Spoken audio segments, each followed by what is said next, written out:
हरि बोल हरि बोल हरि बोल हरि बोल हरि बोल हरी बोल.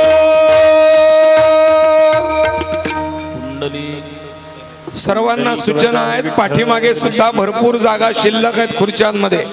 आता येणाऱ्या सगळ्यांना खुर्च्यांवर पाठवा. 2 कार्यकर्ते या इकडच्या गेटला उभे राहा. मेहरबानी. जन तथा ग्रंथपूजन करावं.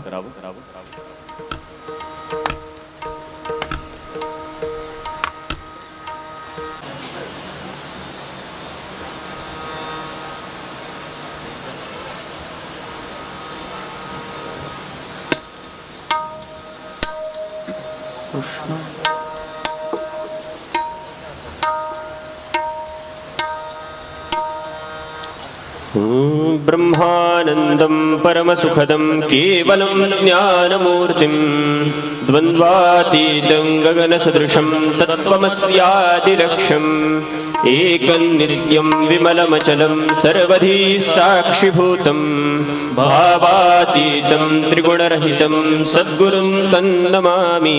गुरुर्ब्रह्मा गुरुर्विष्णु गुरुर्देवो महेश्वरः गुरुः साक्षात् परं ब्रह्म तस्मै श्री गुरवे नमः. पुंडलीकवरदा हरिविठ्ठल ज्ञानदेव तुकाराम सद्गुरुगुंडा महाराज की जय. गुरु हरी महाराज की जय.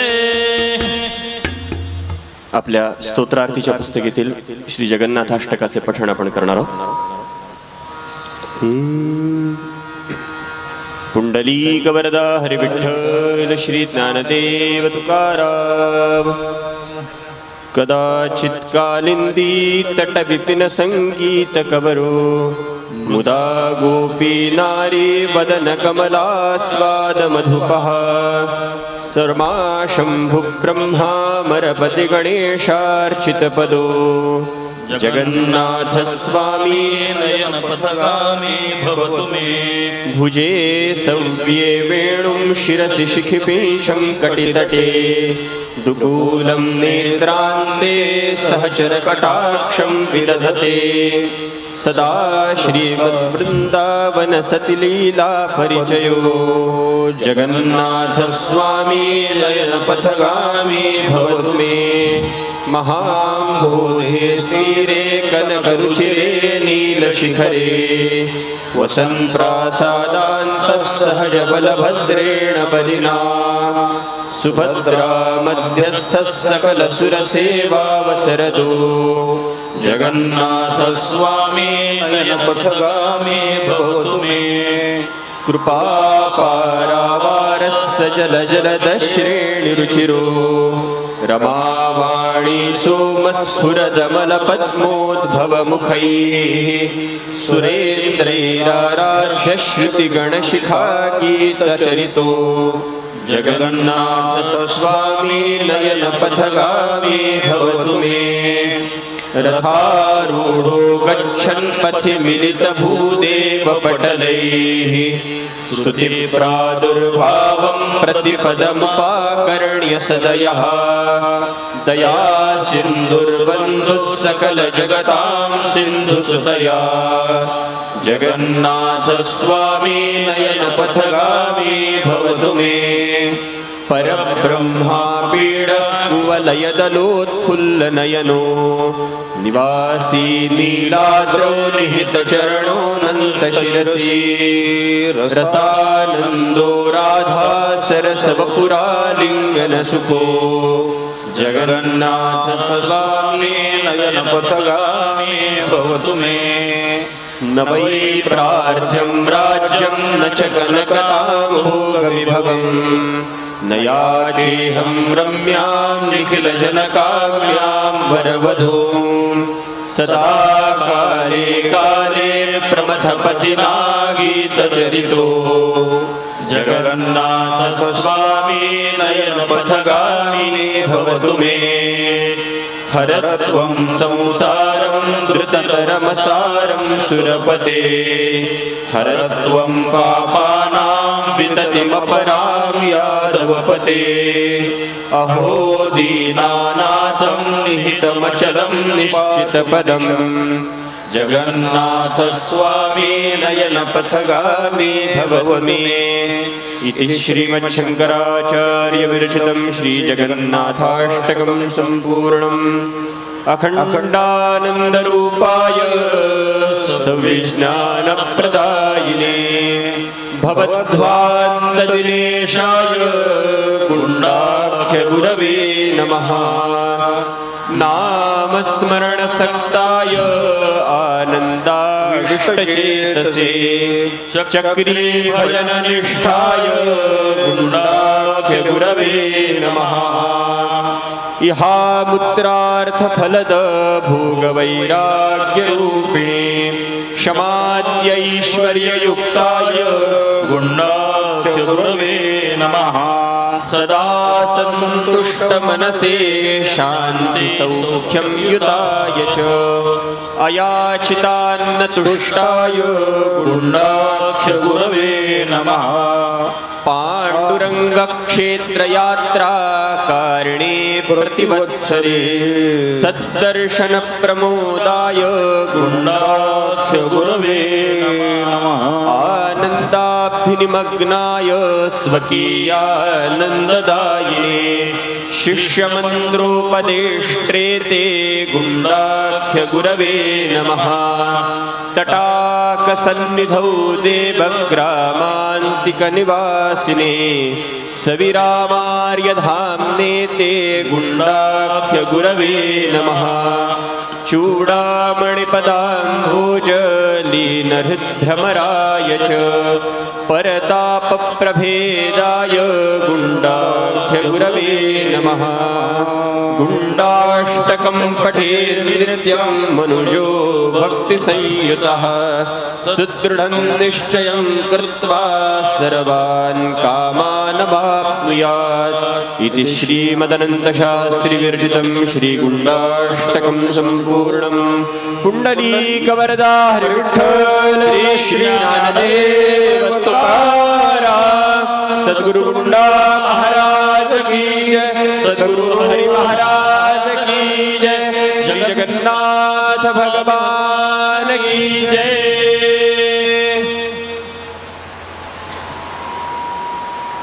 ओम नमो परमहंसा स्वादितचरणकमलचिन्मकरन्दाय भक्तजनमानसनिवासाय श्रीरामचन्द्राय वागीशायस्य वदने लक्ष्मीर्यस्य च वक्षसि यस्यास्ते हृदये संवित्तं नृसिंहमहं भजे। समचरणसरोजं सान्द्रनीलाम्बुदाभं जघननिहितपाणिं मण्डनं मण्डनानां तरुणतुलसीमालां कन्धरं कञ्जनेत्रं सदयधवलहासं विठ्ठलं चिन्तयामि। वंशी विभूषितकरान्नवनीरदाभात् पीताम्बरादरुणबिम्बफलाधरोष्ठात् पूर्णेन्दुसुन्दरमुखादरविन्दनेत्रात् कृष्णात् परं किमपि तत्त्वमहं न जाने। यदक्षरमनाख्येयम् आनन्दमजकेवलं श्रीमन्निवृत्तिनाथ इति ख्यातं दैवतमाश्रयेत्। नमामि सद्गुरुं शान्तं सच्चिदानन्दविग्रहं पूर्णब्रह्मपरानन्दमीशमानन्दिवल्लभं। नमो सद्गुरु तुकया ज्ञानदीपा नमो सद्गुरु सच्चिदानन्दरूपा नमो सद्गुरु भक्तकल्याणमूर्ति नमो सद्गुरु भास्करा पूर्णकीर्ति। आदिनाथं च मत्स्येन्द्रं गोरक्षं गहिनीं तथा निवृत्तिं ज्ञानदेवं च देवं चूडामणिं नमः। अखण्डानन्दरूपाय सव्यज्ञानप्रदायिने भवद्वान्तदिनेशाय गुण्डाख्यगुरवे नमः। पुण्डलीकवरदे हरिविठ्ठल श्रीज्ञानदेव तुकाराम।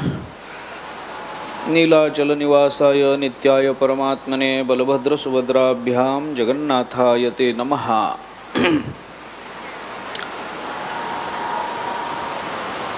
श्री क्षेत्र जगन्नाथपुरी धामामध्ये आपण सर्वजण एकत्रित आलेलो आहोत। जगन्नाथपुरी हे एक अलौकिक तीर्थक्षेत्र म्हणून सांगितलं जातं. भगवंताच्या हातातल्या 4 आयुधांच्या दृष्टीनं या प्रांतामध्ये जी 4 क्षेत्र सांगितली जातात त्याच्यातलं जगन्नाथपुरी हे शंख क्षेत्र म्हणून सांगितलं जातं. भगवंताने शंख हातामध्ये ज्या कारणाकरता धारण केला, भगवंताने शंखाचा उपयोग करून जे कार्य केलं, शंख हे कशाचं प्रतीक म्हणून मानलं जातं, त्या सगळ्याचा विचार या क्षेत्राच्या संबंधानं केला जातो. हे शंख क्षेत्र आहे. 4 धामापैकी एक प्रमुख धाम म्हणून सांगितलं जातं. या क्षेत्रामध्ये आपण भगवंताचे गुणानुवाद करण्याकरता, भगवंताचं लीला चरित्र ऐकण्याकरता, भगवंताचं नामचिंतन करण्याकरता एकत्रित आलेलो आहोत. काल आपण आपल्या कथेचा प्रारंभही केला. या क्षेत्राबद्दल अनेक कथा, अनेक गोष्टी प्रचलित आहेत. जगन्नाथपुरी हे धाम कसं आहे, काय आहे, कुठून निर्माण झालं, भगवान इथे कसे आले, इथे भगवान आहेत का भगवान नाहीत, भगवंताचं हे अंगक्षेत्र म्हणून मानलं जातं, भगवंताचं हृदय इथे आलं, अशा पद्धतीच्या वेगवेगळ्या भूमिका जगन्नाथ क्षेत्राच्या संबंधानं सांगितल्या जातात. जेव्हा एखाद्या क्षेत्राच्या संबंधानं अनेक कथा सांगितल्या जात असतात तेव्हा त्या कथांचा विचार करत असताना त्या कथांमधली सत्यासत्यता पडताळून पाहण्यापेक्षाही त्या कथा ज्या भाविक भक्तांच्या अंतःकरणात प्रकट झाल्या, त्यांनी ज्या कथांचा प्रचार केला, त्यांनी ज्या कथांचा विस्तार केला, अशा सगळ्या कथांचा विचार करून त्याच्यातल्या सत्यासत्यतेपेक्षा त्याच्यातला भाव काय आहे हे पाहणं बऱ्याच वेळेला श्रेयस्कर असतं. सत्यासत्यतेचा निवाडा इतिहासकारांनी करावा, त्याच्यातल्या प्रामाण्याची चर्चा त्यांनी करावी.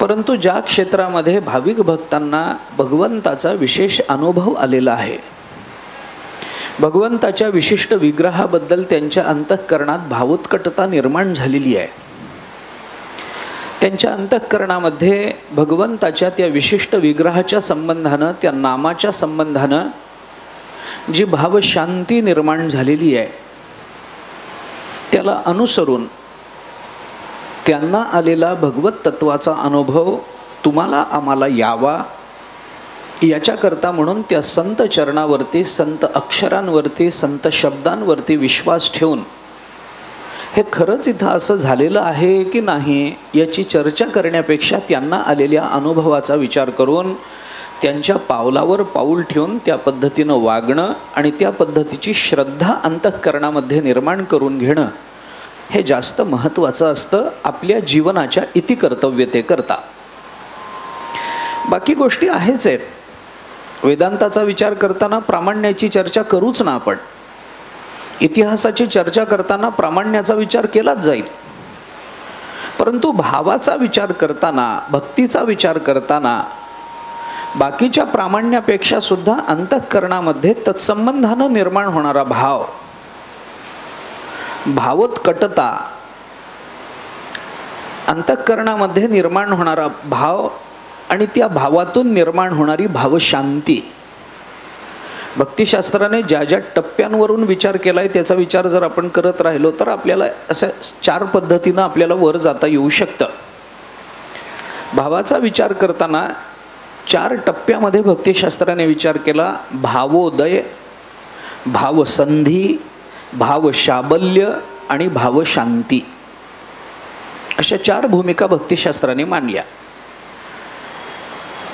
त्याच्यातला भावोदय होण्याकरता, अंतःकरणामध्ये भक्तीचा उदय होण्याकरता आपण मागे या संबंधामध्ये बोललो होतो की तो भाव अंतःकरणामध्ये निर्माण होण्याकरता काय केलं जावं, काय केलं जाऊ शकतं, याच्या ज्या भूमिका भागवतामध्ये नारदांच्या चरित्राला अनुसरून आलेल्या आहेत, ज्या मधुसूदन सरस्वतींनी आपल्याला भक्तिरसायनामध्ये सांगितलेल्या दिसतात, त्याच्यामध्ये पहिली भूमिका त्यांनी सांगितली, प्रथमं महतां सेवा तद्दया पात्रता ततः श्रद्धाथ तेषां धर्मेषु ततो हरिगुणश्रुतिः. प्रथमं महतां सेवा, महात्म्यांची सेवा, मोठ्यांची सेवा. अंतःकरणामध्ये भक्तिभाव निर्माण होण्याकरता सगळ्यात पहिल्यांदा माणसाने काही केलं पाहिजे तर मोठ्यांची सेवा केली पाहिजे. त्या सेवेतून आपल्याला भक्ती निर्माण होईल, त्या सेवेतून आपल्या अंतःकरणामध्ये भाव निर्माण होईल, त्या सेवेतून प्रेम निर्माण होईल.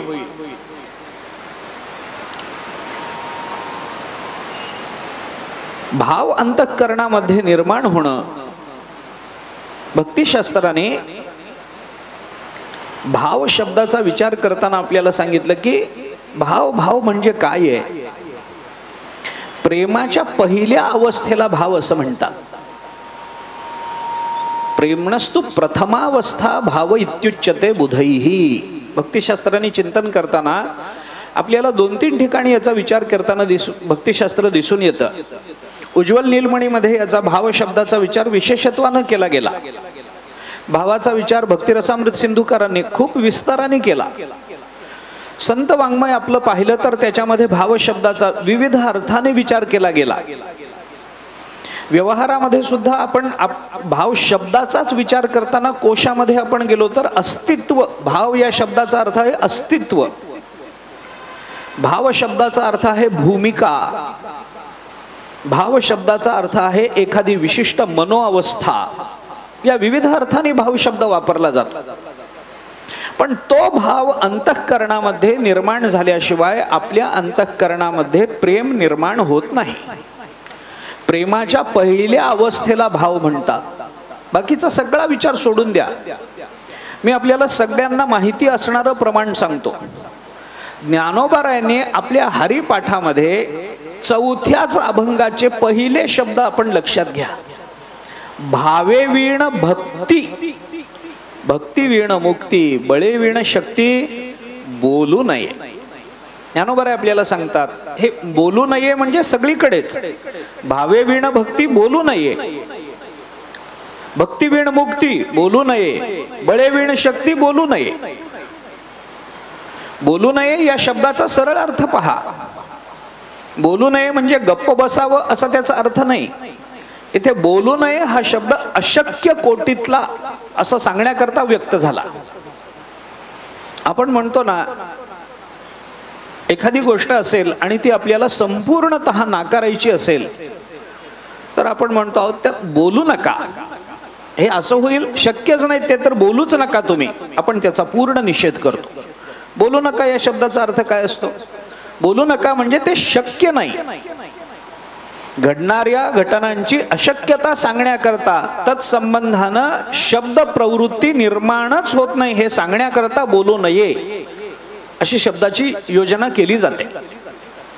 आम्ही व्यसन बोलूच नका, बोलूच नका. आम्ही आणि व्यसन करू काय? गळ्यामध्ये माळ आहे, आम्ही पंढरपूरचे वारकरी आहोत, आम्ही ज्ञानेश्वरी वाचणार, आम्ही आणि व्यसन शक्य नाही, बोलू नका असं आपण म्हणतो ना. तसं भावे वीण भक्ती बोलू नये, शक्य नाहीये. जिथं अंतःकरणात भाव नाही तिथं भक्ती निर्माण होईल, बोलूच नका. भक्ती वीण मुक्ती बोलूच नका.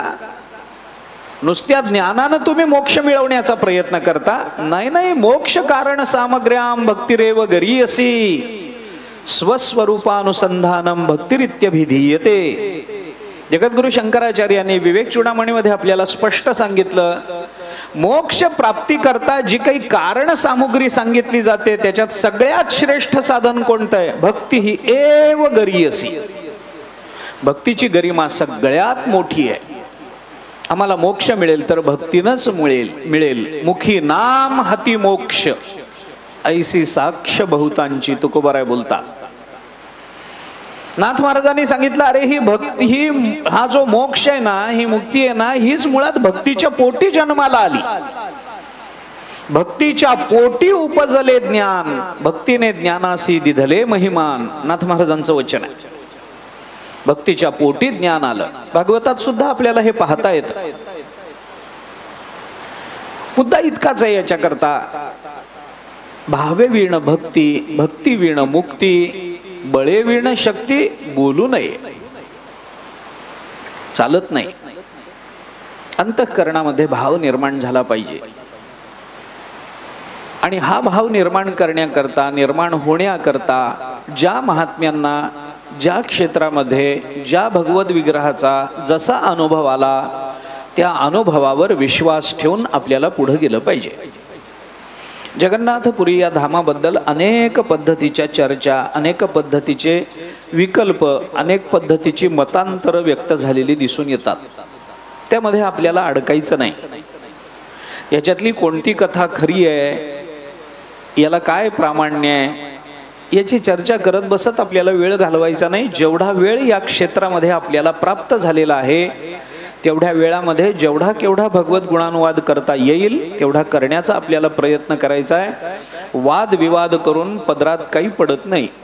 इथून जाताना नाहीतर लोक चर्चा, काय मिळालं काय माहिती, जगन्नाथाचं दर्शन सोडलं तर प्रवचनामध्ये नुसती चर्चाच होती. गरज नाही त्याची. आपल्याला नामस्मरण करायचंय, आपल्याला भगवंताचं दर्शन घ्यायचंय, भगवंताचं चरित्र गायचंय. हे चरित्र गात असताना भगवंताचं जसं चरित्र आहे तसं बलराम दादा आणि सुभद्रेचंही चरित्र आपल्याला पाहायचंय. किंबहुना भगवान श्रीकृष्णांचं चरित्र अनेक वेळेला अनेक ठिकाणी सांगितलंही जातं. बहुतेकांना ते ज्ञातही आहे. त्या सगळ्यांना माहिती असून सुद्धा ज्याची गोडी अद्यापपर्यंत कमी झाली नाही त्या चरित्राचं नाव आहे कृष्ण चरित्र. सगळ्यांना माहिती आहे परंतु त्याची गोडी कमी झाली नाही. गोकुळामध्ये असताना भगवंतांनी ज्या लीला केल्या त्या लीलांमध्ये दाढीन वेणीची गाठ मारली, ही कथा कुणाला माहिती नाही हो इथं. पण मी जर आता सांगायला सुरुवात केली तर आपल्याला कंटाळा येईल का? माणसं म्हणतील का हे माहिती आहे, हे ऐकलंय, आता जाऊ द्या पुढं. नाही. भगवान श्रीकृष्णांच्या चरित्राचं हे वैशिष्ट्य आहे की पुन्हा पुन्हा पुन्हा पुन्हा पुन्हा त्या चरित्र कथा आपण ऐकत राहू तरी आपल्या अंतःकरणामध्ये तीच आवड, तेच प्रेम निर्माण होत राहील. तशीच श्रद्धा वाढत राहील. भगवंताचं चरित्र नेहमीच सांगितलं जातं पण बलराम दादा आणि सुभद्रेचं चरित्र बहुतेक वेळेला सांगितलं जात नाही. सुभद्रेचं चरित्र काय, बलराम दादा काय आहे, बलभद्र म्हणजे काय, याचा विचार सहसा केला जात नाही. त्याचा थोडासा विचार आपल्याला करायचा आहे. कारण बलराम दादा, सुभद्रा आणि भगवान या तिघांचं इथं आपल्याला पूजन करता येतं. इथं एकत्र विग्रह पाहता येतो. जगन्नाथपुरी धाम हे त्याकरता प्रसिद्ध आहे. ते तिघे एकत्र का आले, कसे आले ते पुढं आपण त्याची चरित्रगान करताना आपण त्याचा विचार करू. पण या तिन्ही चरित्राचा थोडासा विचार आपल्याला करायचा आहे. या क्षेत्राचं वैशिष्ट्य आपण कालपासून पाहतो आहोत. या तिघांचा इथे एकत्रित विग्रह जरी आपल्याला दिसत असला तरी पहिल्यांदा जो अगदी डाव्या हाताचा जो मुखवटा आहे तो बलभद्र तथा बलराम दादांचा आहे. मधला जो छोटा मुखवटा आहे, जो विग्रह आहे तो सुभद्रेचा आहे आणि शेवटचा जो काळा विग्रह आहे तो भगवंताचा आहे. सुभद्रेला मध्यभागी आहे, एका बाजूला बलराम दादा आणि दुसऱ्या बाजूला भगवान श्रीकृष्ण असा विग्रह इथं आपल्याला दिसून येतो. यांचा हा जो विग्रह इथे आपल्याला मंदिरामध्ये दिसून येतो, या विग्रहाला हात, पाय, बाकीचे अवयव असं काही नाही, फक्त मुख आहे. डोळे, नाक, तोंड. इथल्या परिसरामध्ये मागुणीदास नावाचे एक भक्त होऊन गेले, संत होऊन गेले. त्यांनी या विग्रहाचं वर्णन करताना असं सांगितलंय, पद अंगुली नहीं हाथ, दारू ब्रह्म जगन्नाथ. दारू शब्दाचा अर्थ आहे लाकूड. हे विशेषत्वानं सांगतो आधी. दारू ब्रह्म म्हणजे लाकडापासून बनवलेल्या या मूर्त्या आहेत. याला हात नाही, याला पाय नाहीत, याला पोट नाही, बाकी काही नाही. पद अंगुली नाही हात, दारू ब्रह्म जगन्नाथ, असं जगन्नाथाचं वर्णन आलं. भगवान इथं असे का आले, बाकीचं शरीर त्यांना का नाही? तसं जर बघितलं तर आपण जी भगवंताची विविध रूप पाहतो, विविध विग्रह पाहतो, त्याच्यामध्ये बघितल्याबरोबर भगवंताची ती मूर्ती जेवढी आकर्षक वाटते, पांडुरंगाकडे बघितलं आपण एकदम आपण आकर्षित होतो. आता श्री क्षेत्र अयोध्येमध्ये आपण रामललाची मूर्ती बघतो, ते मूर्तीचा चेहरा बघितला की आपल्याला काय काय सुंदर रूप आहे असं वाटतं. तसं इकडे बघितल्यानंतर हे रूप असं का? एकदम मोठे डोळे, एकदम ते मधलं नाक, एकदम ते तोंड, फक्त चेहरा. आपल्या मराठीत बोलायचं झालं थोडंसं स्पष्टपणाने तर बटबटीत वाटावं असं एकदम हे रूप भगवंतानी इथं का धारण केलं असेल? नुसता चेहराच, नुसताच मुखवटा. आपल्याकडे बऱ्याच जणांच्या घरी देवीचं तांदळा म्हणतो आपण, तांदळा, तशा पद्धतीचं हे रूप दिसतं. हे असं रूप भगवंतानी इथं का धारण केलं, याला काही कारण म्हणून सांगितलं जातं. त्याची एक कथा आली. या पुरी प्रांतावर इंद्रद्युम्न नावाचा एक राजा राज्य करत होता. अगदी थोडक्यात सांगतो. अशा कथा, अनेक कथा या धामाबद्दल प्रसिद्ध आहेत. पुष्कळ विचार केला गेलाय त्याचा. मी पुन्हा एकदा सांगतो, त्याच्या सत्यासत्यतेचे निकष काय आहेत याची चर्चा मला करायचीच नाही. पुराणांमध्ये याला काही प्रमाण आहे का नाही, अमुक आहे का नाही, त्याचा काही फार विचार मला करायचा नाही. इथं आल्यानंतर जे स्थान महात्म्य परंपरेनं सांगितलं जातं त्याच्यावर श्रद्धा ठेवून आपल्याला चालायचंय. इंद्रद्युम्न नावाचा एक राजा राज्य करत होता.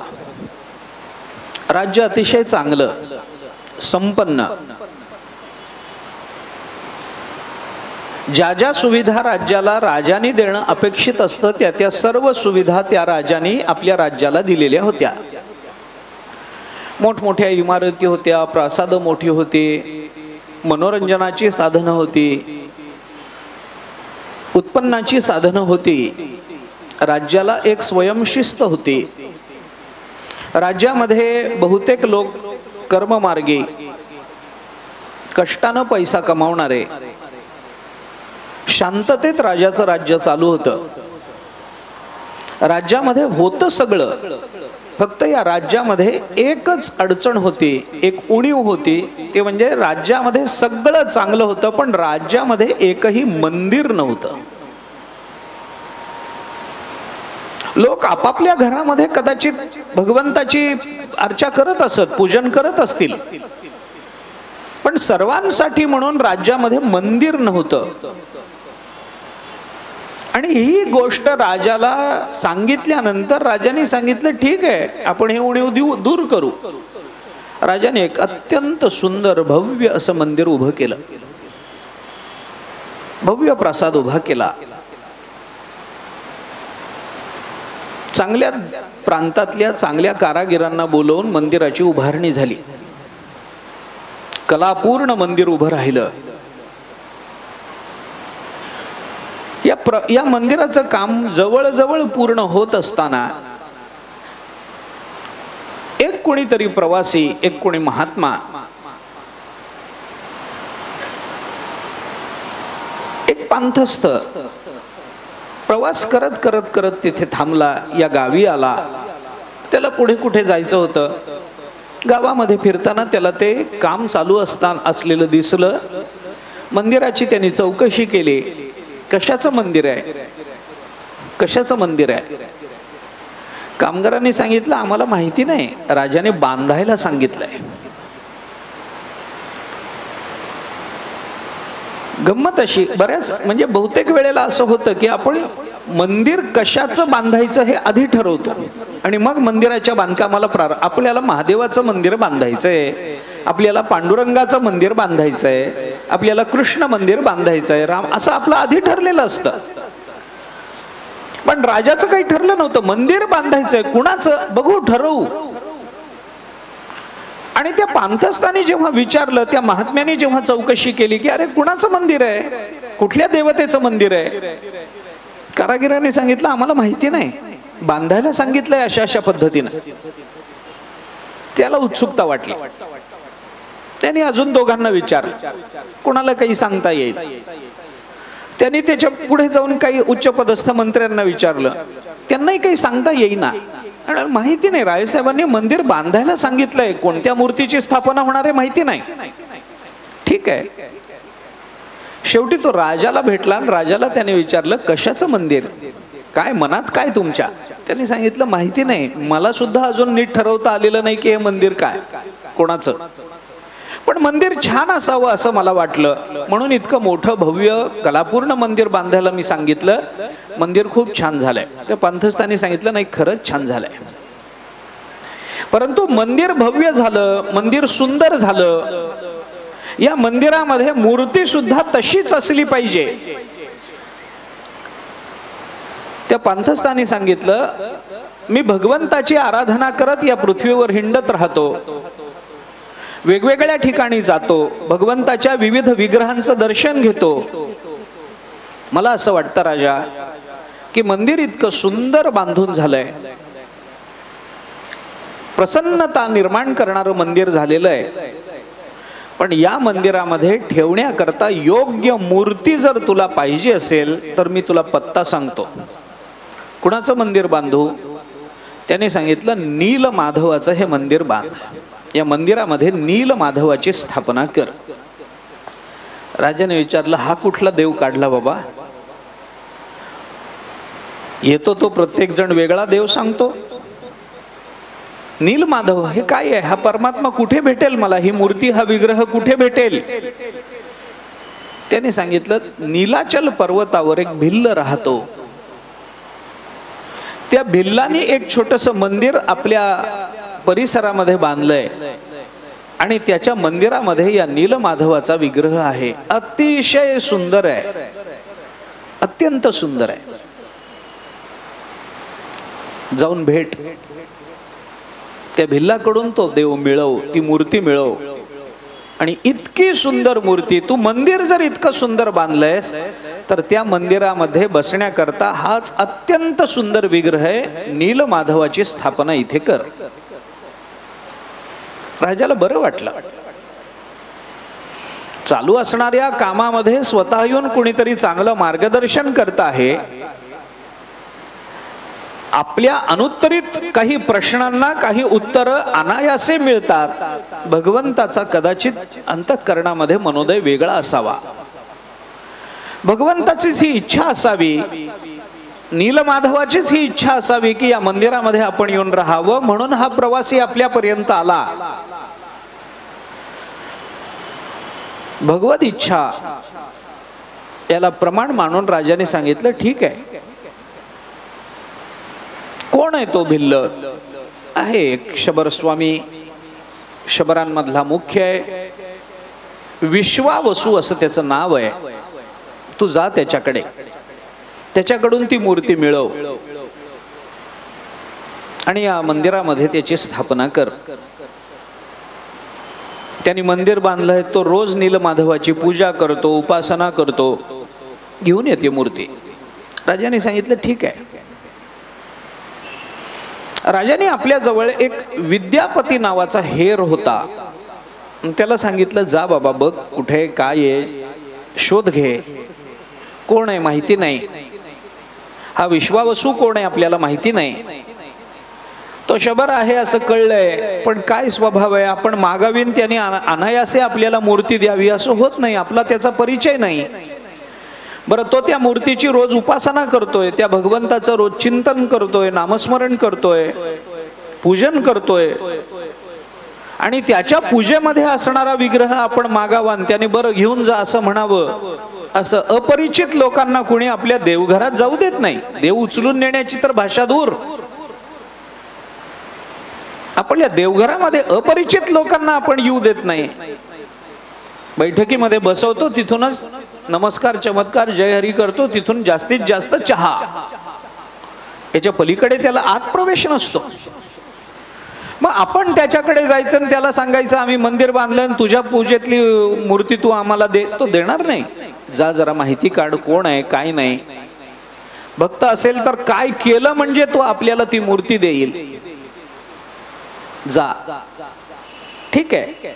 हे सांगितल्यानंतर त्या तपासा करता त्याने आपल्या हेराला पाठवून दिलं. तो विद्यापती निघाला. कुठे आहे काय आहे, नीलमाधव आहे एवढी गोष्ट खरी आहे, पण तो नीलाचल पर्वत कसा आहे, पर्वत काही लहान नाही आहे, टेकडी नाही आहे की आपण गेलो आणि लगेच भिल्लाचं घर दिसलं किंवा वस्ती दिसली ना आपण गेलो, असं नाही. एवढा मोठा पर्वत, त्या पर्वतावर कसं शोधायचं. पण त्यांनी वेळ घेतला. खूप कष्टानं शोध घेत चौकशी करत करत करत करत तो तिथं नीलाचल पर्वतावर पोचला. आणि त्या मूर्तीचं दर्शन त्यांनी घेतलं त्या विद्यापतीनं, त्या हेराने. आणि त्यालाही त्या महात्म्याचं म्हणणं पटलं की इतकी सुंदर मूर्ती आपल्याकडेच पाहिजे. मंदिर इतकं आपलं सुंदर झालंय तर ती मूर्ती तिथं बसली पाहिजे. त्यांनी फक्त शोध घेतला, बघितलं हा शबर आहे, त्याच्या तो स्वामी आहे, तिथला राजा आहे, मोठा आहे, त्याच्या आजूबाजूला बरेच लोक आहेत. तो भगवंताची उपासना अत्यंत आनंदाने करतो, भक्तिभावाने करतो. हा विद्यापती तिथे गेला, त्याने काही म्हटलं नाही की मी इकडून आलो तिकडून आलो आम्हाला ही मूर्ती पाहिजे, काही त्याचं बोलणं झालं नाही. त्यांनी फक्त मूर्तीचा शोध लावला. तो परत आला, राजाला सांगितलं असं असं आहे, इथे ती मूर्ती आहे, आपल्याला मिळवता येईल की नाही माहिती नाही, पण अत्यंत प्रेमानं तो त्या मूर्तीची उपासना करत असतो, तो आपल्याला मूर्ती देईल याची मला शाश्वती वाटत नाही. राजाने त्याला विचारलं, अरे काहीतरी त्यांना बोलायचं, पैसे देऊ करायचे, जागा देऊ आपण त्यांना, वेगळं काही देऊ, त्यांना मान सन्मान देऊ. त्यांनी सांगितलं तर कशालाही बत्तील असं वाटत नाही, बधणार नाही. मग सामानं समजवून येत नाही, दामानं येत नाही म्हणल्यानंतर दंड हा राजा करता एक मोठं माध्यम असतं. राजाने त्याला एक सैन्याची तुकडी दिली, काही सैन्य दिलं, त्याला सांगितलं जा. ते जर सरळ मार्गाने आपल्याला नीलमाधवाचा विग्रह देत नसतील तर त्या सैन्य घेऊन त्यांच्यावर आक्रमण कर, त्यांना पराजित करा, त्यांची मूर्ती घ्या आणि इथपर्यंत या. त्यांनी सांगितलं ठीक आहे. तो हेर निघाला, एका सरदाराला घेऊन, काही सैन्य घेऊन निघाला. आता त्याला रस्ता माहिती होता, आता त्याला स्थान माहिती होतं, लवकर पोचला. आता जायचं, त्यांच्यावर आक्रमण करायचं, त्यांना पराजित करायचं, ती मूर्ती घेऊन यायची. म्हणून सैन्यासह जेव्हा तो सेनापती त्या विद्यापती हेराबरोबर तिथपर्यंत पोहोचला तेव्हा त्याच्या लक्षात आलं की बाकी सगळी वस्ती आहे, पण भगवान मात्र तिथं आता उपलब्ध नाहीत. भगवान तिथून निवृत्त झालेले आहेत, भगवान अदृश्य झालेत. वाईट वाटलं त्याला. नीलमाधवाचं दर्शन आपल्याला झालं, गेला, त्यांच्याबरोबर बोलणं झालं. त्याने सांगितलं माहिती नाही, आज सकाळची आमची पूजा झाली, पूजेनंतर भगवान एकदम अदृश्य झालेत, आम्हाला काही कळत नाही.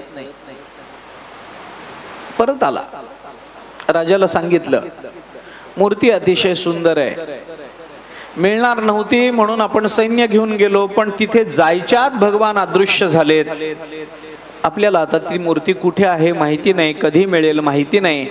राजाला वाईट वाटलं. राजा म्हणाला, अरे नीलमाधवासारखी मूर्ती आपल्याला मिळाली असती, त्या पांथस्थानी योग्य आपल्याला सांगितलं होतं, पण आपल्याला ते प्राप्त करून घेता आलं नाही. वाईट वाटलं. ठीक आहे, आता अन्य काही पर्याय शोधला पाहिजे, बघू असं म्हणून राजा निश्चिंत झाला. वाईट वाटलं आणि राजाच्या स्वप्नामध्ये भगवान प्रकट झाले. राजाला त्यांनी सांगितलं, नीलमाधव स्वतः प्रकट झाले आणि भगवंताने राजाला असं सांगितलं की राजा, मला तुझ्याकडे यायचं आहे की नाही हा मुद्दा नंतर आहे, पण ज्या पद्धतीनं तू मला प्राप्त करून घेण्याकरता प्रयत्नशील राहिलास, आपल्या सैन्याने त्या शबरावर विजय मिळवून त्याच्याकडून मला प्राप्त करून घेण्याचा विचार करत राहिलास, मी तुझ्यापासून दूर जाण्याचं कारण हे आहे की तुझ्या ठिकाणी माझ्या प्राप्तीचा अहंकार निर्माण झाला आणि अहंकारामुळे मी तुझ्याजवळ येऊ शकत नाही. मी ज्या ठिकाणी होतो तो शबर माझा भक्त आहे, माझी पूजा अर्चना अत्यंत भक्तिभावाने तो करत होता. जिथे भाव आहे तिथे राहण्यामध्ये मला स्वतःला आनंद आहे. पै एकी भक्ती मी जाणे तेथ साने थोर न म्हणे आम्ही भावाचे पाहुणे भलते या. 9व्या अध्यायामध्ये भगवान ज्ञानेश्वर महाराज भगवंताच्या मुखातून हा भाव व्यक्त करून बोलतात, आम्ही भावाचे पाहुणे भलते या. भक्ती एकी मी जाणे, तो माझा भक्त होता, माझी भक्ती करत होता, माझं आनंदानं सगळं करत होता, त्याच्याजवळ राहण्यामध्ये मला अत्यंत आनंद राहणार होता, पण त्याच्याकडून तू मला हिसकावून घेणार होतास तुझ्या बळाच्या जोरावर. मला अहंकार सहन होत नाही. तिळमात्र जरी होय अभिमान, मेरू तो समान भार देवा. तुकाराम महाराजांनी चिंतन केलंय, तिळमात्र, तिळा एवढा जरी भक्ताच्या ठिकाणी अभिमान असेल तर त्या तिळा एवढ्या भक्ताच्या अभिमानाचं भगवंताला मेरू पर्वताप्रमाणे ओझं होतं. मेरू तो समान भार, कुणाला? देवाला. बाकी सगळं भगवान सहन करतील, पण अहंकार भगवान सहन करणार नाहीत. तुका म्हणे नरकी घाली अभिमान, जरी होय ज्ञान गर्व ताठा. सहन होत नाही. मोठी गंमत आहे या अभिमानाची, अहंकाराची. देवाला भक्ताजवळ अहंकार चालत नाही, पण निरहंकारी भक्ताचा मात्र भगवान अहंकार बाळगतात. मोठी गंमत आहे. अहंकार रहित भक्त असेल तर त्याचा भगवंताला अभिमान आहे, पण अभिमान असणारा भक्त तो मात्र देवाजवळ चालत नाही. त्यांनी सांगितलं, मला तुझ्या जवळ यायचं नाही कारण तुझा अहंकार मोठा आहे.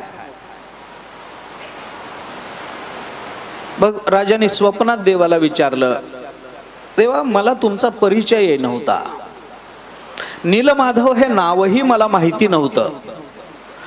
तो महात्मा माझ्याकडे आला, मी बांधत असलेल्या मंदिराला पाहून त्यांनी असं सांगितलं की मंदिर जर इतकं चांगलं असेल तर याच्यामध्ये नीलमाधवाची स्थापना कर. आणि काही ध्यानी मनी नसताना कुणीतरी मला येऊन तुमचा परिचय देत असेल, तुमच्या सुंदर विग्रहाचा लोभ माझ्या मनात निर्माण करत असेल तर देवा अहंकाराचा विचार नंतर, पण माझ्या मनामध्ये हा विचार पहिल्यांदा आला की ही सगळी भगवत इच्छा आहे आणि भगवंतालाच इथं यायचं आहे, म्हणून भगवंताने ही योजना केलेली. आपलं सगळं संत वाङ्मय, महाभारत, रामायण, या सगळ्या इतिहासाचा विचार आपण जेव्हा करतो तेव्हा या गोष्टीची जाणीव आपल्याला वारंवार होत राहते किंवा होत राहिली पाहिजे. थोडस मानसशास्त्र याच्या मागचं लक्षात घ्या. आपण एका बाजूला या सगळ्या गोष्टींची चर्चा करताना आपलं अध्यात्मशास्त्र आपल्याला असं सांगतं की जगतामध्ये जे जे काही घडतं ते ती सगळी भगवत इच्छा म्हणून घडत असते. तुकाराम महाराज तर म्हणतात, झाडाचं पान सुद्धा त्याच्या इच्छेने हलतं. चाले हे शरीर कोणाची आहे सत्ते, कोण बोलविते हरिवेण, देखवी ऐकवी एक नारायण, तयाचे भजन चुको नको. वृक्षाचेही पान हले, ज्याची सत्ता राहिली अहंता मग कोठे. सगळं चालतं ते भगवत इच्छेने चालतं. म्या बोलविल्या वेदू बोले, म्या चालविल्या सूर्यो चाले, म्या हलविल्या प्राणू हले, जगाते चाळिता. भगवान बोलतात ज्ञानेश्वरीत, गतिर्भरता प्रभू साक्षी निवास शरणम सुरत. या श्लोकावरचं ज्ञानोबरायांचं व्याख्यान बघा आपण. तुझिया सत्तेने वेदासी बोलणे, सूर्यासी चालणे, तुझिया बळे ऐसा तू समर्थ ब्रह्मांडाचा धनी. नामदेवराय बोलता. हे सगळं चालतं ते भगवत इच्छेने चालतं. आपल्याला सगळ्यांना हे ज्ञात आहे. आपण विचार करून पहा या सगळ्या गोष्टीचा. एका बाजूला सगळे संत एकमुखानं आपल्याला हे सांगतात की या जगतामध्ये जे चलनवलन होतं, या जगतामध्ये जीवांचा जन्म, जीवाचं मरण, जीवाचं राहणं, या जगताची उत्पत्ती स्थिती लय, हे सगळं भगवत इच्छेने होतं. यतो वा इमानी भूतानि जायन्ते येन जातानि जीवन्ति यत् प्रयन्ति अभिसंविशन्ति तद विजिज्ञासस्व तद ब्रह्म. उपनिषदाने आपल्याला सांगितलं, ज्याच्या जयापासोनी सकळ महिमंडळ हे झाले, तो एक पंढरीचा राणा नये अनुमाना श्रुतीसी. तुकोबाराय बोलतात, सगळं भगवंताच्या इच्छेने होतं. सगळे संत एकमुखाने सांगतात, मान्य आहे. पण दुसऱ्या बाजूने हेच सगळे संत आपल्याला हाही विचार बोलून दाखवतात की हे सगळं जरी असं असलं तरी आपल्याला आपला उद्धार करून घ्यायचा असेल, आपल्याला जगायचं असेल तर आपल्याला प्रयत्नशील राहिलं पाहिजे. अरे मग आम्ही प्रयत्न करायचे, भगवंताची इच्छा नसली तर आमचे प्रयत्न वाया जाणार नाहीत का? एका बाजूने तुम्ही सगळी भगवत इच्छा सांगता आणि दुसऱ्या बाजूने मात्र प्रयत्न करून हे सगळं प्राप्त करून घ्या म्हणून सांगता. मग आम्हाला कष्ट करायला कशाला लावता? पण त्याची गंमत ही आहे की असे प्रश्न जर तुमच्या माझ्यासारख्याच्या मनात निर्माण होत असतील तर हे संतांना वाटले नसतील का, जाणवले नसतील का? आपल्या मनात ज्या शंका निर्माण होतात ना त्या कधीही नवीन नसतात. लक्षात घ्या. या शंका आपल्या मनात निर्माण होतील याची शंका संतांच्या मनात आधीच निर्माण झालेली असते. त्यामुळे त्या सर्व आपल्या मनामध्ये निर्माण होणाऱ्या सर्व शंकांची उत्तरं संत वाङ्मयामध्ये आधीच देऊन ठेवलेली असतात. फक्त आपण उघडत नाही म्हणून शंका समाधान होत नाही, एवढंच आहे. आपण ज्ञानेश्वरी कधी उघडत नाही म्हणून शंका समाधान होत नाही. भागवत आपण उघडत नाही, नाथ महाराज सगळं सांगून बसतात. सगळ्या 12च्या 12 स्कंधामध्ये संस्कृतात जे सांगितलेलं आहे ते आणि त्याच्या पलीकडे जाऊन नाथ महाराजांनी फक्त एका स्कंधाच्या भाष्यात सांगून टाकलं. फक्त एक एकादश स्कंध. पण श्रीमद भागवताच्या 12 स्कंधामध्ये जे सांगितलंय आणि जे सांगायचं होतं ते सगळं एका स्कंधामध्ये नाथ महाराजांनी आपल्याला बोलून दाखवलं. उघडत नाही आपण. तुकोबाराय सगळं सांगून बसलेत, आपल्याला पाहायचंच नाही. अडचणीत आहे. उघडलं की कळतं, उघडलं की कळतं. एका बाजूला तुम्ही भगवत इच्छा सांगता, दुसऱ्या बाजूला मात्र प्रयत्नही सांगता. मग भगवत इच्छा असेल तर प्रयत्न न करताही आम्हाला मिळेलच ना. आणि भगवत इच्छा असेल किंवा नसेल तर प्रयत्न करूनही आम्हाला मिळणार नाही ना. मग कशा करता हे सांगता? कशा करता? त्याची उत्तरं खूप वेगळी आहेत. त्याची उत्तरं खूप वेगळी आहेत. पण अगदी सामान्य उत्तर देऊन जायचं असेल तर सगळं भगवत इच्छेनेच होतं. याच्या बरोबरीनं एक विचार आपण केला पाहिजे की आपल्या जीवनामध्ये आपल्याला जे प्राप्त करून घ्यायचं आहे ते आपल्याला प्रयत्नानंच प्राप्त होईल, ही सुद्धा भगवंताचीच इच्छा असते. असाही विचार करून बघा ना. आम्हाला जे मिळवायचंय ते प्रयत्नानंच मिळेल अशी जर भगवत इच्छा असेल तर आम्हाला ते प्रयत्नानंच मिळेल. आम्हाला प्रयत्न कधीही सोडता यायचे नाही. त्याच अनुषंगाने जर उत्तर द्यायचं झालं, त्याच तर्काने जर बोलायचं झालं तर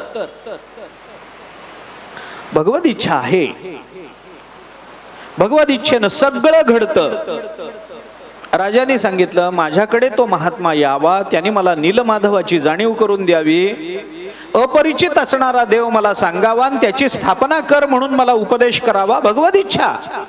भगवंताचीच इच्छा होती की मला इथे यायचंय म्हणून देवा मी हे केलं, पण तो शबर मला तुमची मूर्ती देणार नाही असा भ्रम झाला किंवा असं वाटलं म्हणून मी सैन्य पाठवलं. भगवंतांनी सांगितलं ते काही असलं तरी तू पहिला हा प्रयत्न करून बघायला हवा होतास. तू स्वतः जाऊन त्या शबराची प्रार्थना करायला हवी होतीस. कदाचित मी त्याला प्रेरणा दिली असती आणि त्याने मला तुझ्या हातामध्ये सोपवलं असतं.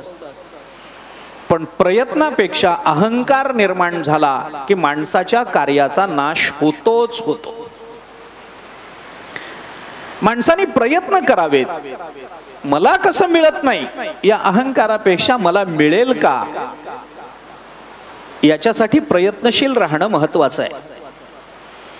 त्यांनी सांगितलं मला आता ते तुझा अहंकार आवडला नाही, मी तिथून अदृश्य झालो. स्वप्नामध्ये राजाने भगवंताला विचारलं देवा मग आता काय करू, तुम्ही इथं यावं अशी माझी इच्छा आहे, काय करू. भगवंताने सांगितलं काही नाही, तू एक काम कर, तू अश्वमेध यज्ञ करतो. भगवंतानी सांगितलं एक नाही 100 अश्वमेध यज्ञ कर, मी तुझ्याकडे येईल. आता ते अश्वमेध यज्ञ काही सोपा नाहीये, सोपा नाहीये. बर एक झालं की दुसरं झालं की तिसरं असा अश्वमेध करता येत नाही. आपलं एक पारायण संपलं की आपण दुसरं सुरू करतो, तसं अश्वमेध एक संपला की लगेच दुसऱ्या दिवशी दुसरा सुरू झाला असं करता येत नाही. अश्वमेधा करता पृथ्वीचं राज्य मिळवावं लागतं. आणि एकदा अश्वमेध यज्ञ झाला की एकदा पृथ्वीचं राज्य त्याला मिळालं की मग पुन्हा अशी वेळ यावी लागते की सगळ्या पृथ्वीवर याची सत्ता नसावी लागते, तेव्हा याला पुन्हा अश्वमेध यज्ञ करता येईल. मग तोपर्यंत थांबा. ते काय एका जन्माचं काम नाही. 100 अश्वमेध यज्ञ कर. हे वाटतं तेवढं सोपं नाही. राजाने सांगितलं ठीक आहे, तुमची प्राप्ती होणार असेल तर 100 अश्वमेध यज्ञ करीन, पण तुम्ही मला नक्की प्राप्त व्हाल. भगवंताने सांगितलं मी तुला प्राप्त होईन, पण गंमत आता अशी झाली आहे की त्या भक्ताने माझी नित्य अर्चना केल्यामुळे, माझ्यावर नित्य प्रेम केल्यामुळे, अत्यंत भाव माझ्या ठिकाणी ठेवल्यामुळे त्याला जशा माझ्या विग्रहाचा वेड आहे, माझ्या विग्रहाची आसक्ती आहे, रूपासक्ती, तशी मला सुद्धा आता त्या भक्ताची आसक्ती आहे. भक्तिशास्त्र दोन्ही बाजूने व्यवहार सांगतं. भगवंताला काय असतं हे लक्षात घ्या. मी कालही आपल्याशी बोललो की भगवंताचा एखादा विशिष्ट विग्रह आपल्याला आवडतो, आपण त्या विग्रहाची अर्चना करतो, आपण त्या मूर्तीची पूजा करतो, त्या मूर्तीला आपल्या जीवनामध्ये खूप प्राधान्य असतं. सगळं मूर्तीचं आपण करतो. सकाळी काकडा करतो, घरात लहान मूर्ती असते पांडुरंगाची, पण आपण उठून काकडा करतो, आपण त्याला महापूजा करतो, त्याला वस्त्र परिधान करतो, त्याला नैवेद्य दाखवतो, त्याला गंध लावतो, त्याची आरती करतो, अमुक करतो, तमुक करतो. संध्याकाळी त्या विग्रहासमोर बसून हरिपाठ करतो, रात्री पुन्हा त्याची शेजारती करतो, पुन्हा सकाळी उठलं की काकडा करतो. हे आपण जेवढ्या प्रेमाने करत राहू तेवढा त्या विग्रहाबद्दल आपल्या अंतःकरणात जसं प्रेम निर्माण होतं ना, त्या प्रेमामुळं त्या विग्रहाला सुद्धा अशी भक्ती करणाऱ्या भक्ताचं प्रेम निर्माण होत असतं. आपल्याला भगवंताचं जसं प्रेम आहे तसं भगवंताला भक्ताचं नाही का? आहे ना. भगवंतानी सांगितलं त्या शबराने माझ्यावर इतकं प्रेम केलंय की आता त्याला सोडून येण्याची माझी इच्छा नाही आहे. मग तर मी तुला प्राप्त होईन. कसा प्राप्त होशील देवा? भगवंताने सांगितलं एक आहे, मी तुला प्राप्त होईन तो त्या विग्रह, तो नीलमाधव जसाच्या तसा तुला प्राप्त होणार नाही. मी तुझ्या राज्यामध्ये एका चंदनाच्या ओंडक्याच्या रूपामध्ये तुला मी प्राप्त होईन. तो माझाच विग्रह आहे असं समजून तू त्याची उपासना कर. राजाने सांगितलं माझ्या राज्यात लाखो चंदनाची ओंडके आहेत, तुमचं काय विशेष आहे? राजाने सांगितलं असं नाही, देवाने सांगितलं असं नाही. ज्या चंदनाच्या ओंडक्यावर शंख आणि चक्र, गदा आणि पद्म ही चारही आयुध तुला रेखांकित केलेली दिसतील तो ओंडका हा माझा विग्रह आहे असं समजून तू त्याची उपासना कर. इंद्रद्युम्नाने सांगितलं ठीक आहे. राजाने 100 अश्वमेध यज्ञ पूर्ण केले. काही दिवसानंतर त्याला एक चंदनाचा ओंडका तशा अर्थाने प्राप्त झाला. कसा प्राप्त झाला? तो समुद्राच्या किनाऱ्याला वाहत वाहत वाहत आला. राजाने ते पद्मचक्र शंख गदा हे सगळं बघितलं. तो राजवाड्यामध्ये आणला. राजाला असं वाटलं की नीलमाधव आपल्या स्वप्नामध्ये आपल्याला दिसले. या चंदनाच्या ओंडक्यामधून आपल्याला तीच विष्णू मूर्ती तशाच अर्थाने जर घडवता आली तर अधिक चांगलं होईल. आपल्याला स्वप्नदर्शन आहे, त्यामुळे आपल्याला मूर्ती कशी आहे हे माहिती आहे. राजाने कारागिरांना बोलवलं आणि या ओंडक्यातून अशा पद्धतीची मूर्ती आम्हाला तयार करून द्या असं सांगितलं. कारागिरांनी सांगितलं ठीक आहे, राजाच आहे, मंदिराचं काम पूर्ण झालंय, मूर्ती बसवायची आहे, दारूमयी मूर्ती आहे, लाकडी मूर्ती आहे. मूर्तीमध्ये कोणत्या मूर्तीला प्राधान्य कसं द्यायचं या संबंधामध्ये धर्मशास्त्र आहे. त्यामध्ये त्यांनी दारूमयी मूर्ती आहे बोलावलं. कारागीर आले, पण अडचण अशी झाली की त्या ओंडक्यातून मूर्ती निर्माण करत असताना कुठल्याही सुताराचा रंधा, पटाशी, करवत त्याच्यावर चालेच ना. त्याच्यातून मूर्ती घडवताच येईना. पुष्कळ जणांनी प्रयत्न केले, पण मूर्ती त्या ओंडक्याला आकार देणं हे काही घडेना. सगळ्यांनी सांगितलं आतापर्यंत अनेक मोठमोठ्या ओंडक्यामधून वेगवेगळ्या जातीच्या लाकडापासून आम्ही मूर्त्या बनवल्या आहेत. चंदनाचं लाकूड काही इतकं कठीण नसतं, शीसम सारखं ते कठीण नसतं, तशा अर्थाने ते मऊ असतं. त्याच्यावर रंधा चालतो, पटाशी चालते, करवत चालते. पण या चंदनाचा ओंडका असून सुद्धा याच्यावर आम्हाला काही करता येत नाही. राजाला पुन्हा वाईट वाटलं. राजा विचार करायला लागला, भगवंताला ओंडक्याच्याच रूपात राहण्याची इच्छा आहे का काय मला कळत नाही.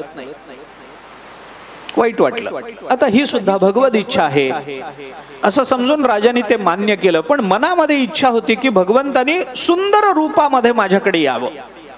मंदिर इतकं सुंदर मी बांधलंय, देशोदेशीचे लोक येतील आणि मंदिरात आल्यानंतर एकदम काय बघतील तर एक चंदनाचा ओंडका ठेवलाय आणि त्याला देव म्हणून लोक त्याच्या पाया पडतायत. एकदम मनाला भावणार नाही लोकांच्या, एकदम श्रद्धा निर्माण होणार नाही. श्रद्धा निर्माण होण्याकरता त्या अर्थाने तसे प्रसंग, तशा घटना जीवनामध्ये घडाव्या लागतात तर एकदम श्रद्धा निर्माण होते. अचानक एखाद्या ओंडक्याला बघून हे परब्रह्म आहे, पडा याच्या पाया असं म्हणलं तर लोक पाया पडणार नाहीत, भाव निर्माण होणार नाही, भक्ती निर्माण होणार नाही. मग काय करायचं? राजाच्या मनामध्ये तशी इच्छा होती. भगवंताला ती इच्छा कळाली. भगवान म्हणाले ठीक आहे. एके दिवशी एक असा उत्तम कलाकार, सुतार राजाकडे आला. भगवंताची इच्छा म्हणून आला. तो विश्वकर्मा होता. विश्वकर्मा राजासमोर एका सुताराच्या रूपामध्ये प्रकट झाले आणि राजाला त्याने सांगितलं, मी या ओंडक्याची मूर्ती तुम्हाला बनवून देतो, पण मला वेळ लागेल, कारण हे सोपं नाही. तुम्ही बघितलंय तुमच्या राज्यातल्या कोणत्याही सुताराची कोणतीही अस्त्र शस्त्र याच्यावर चालली नाहीत.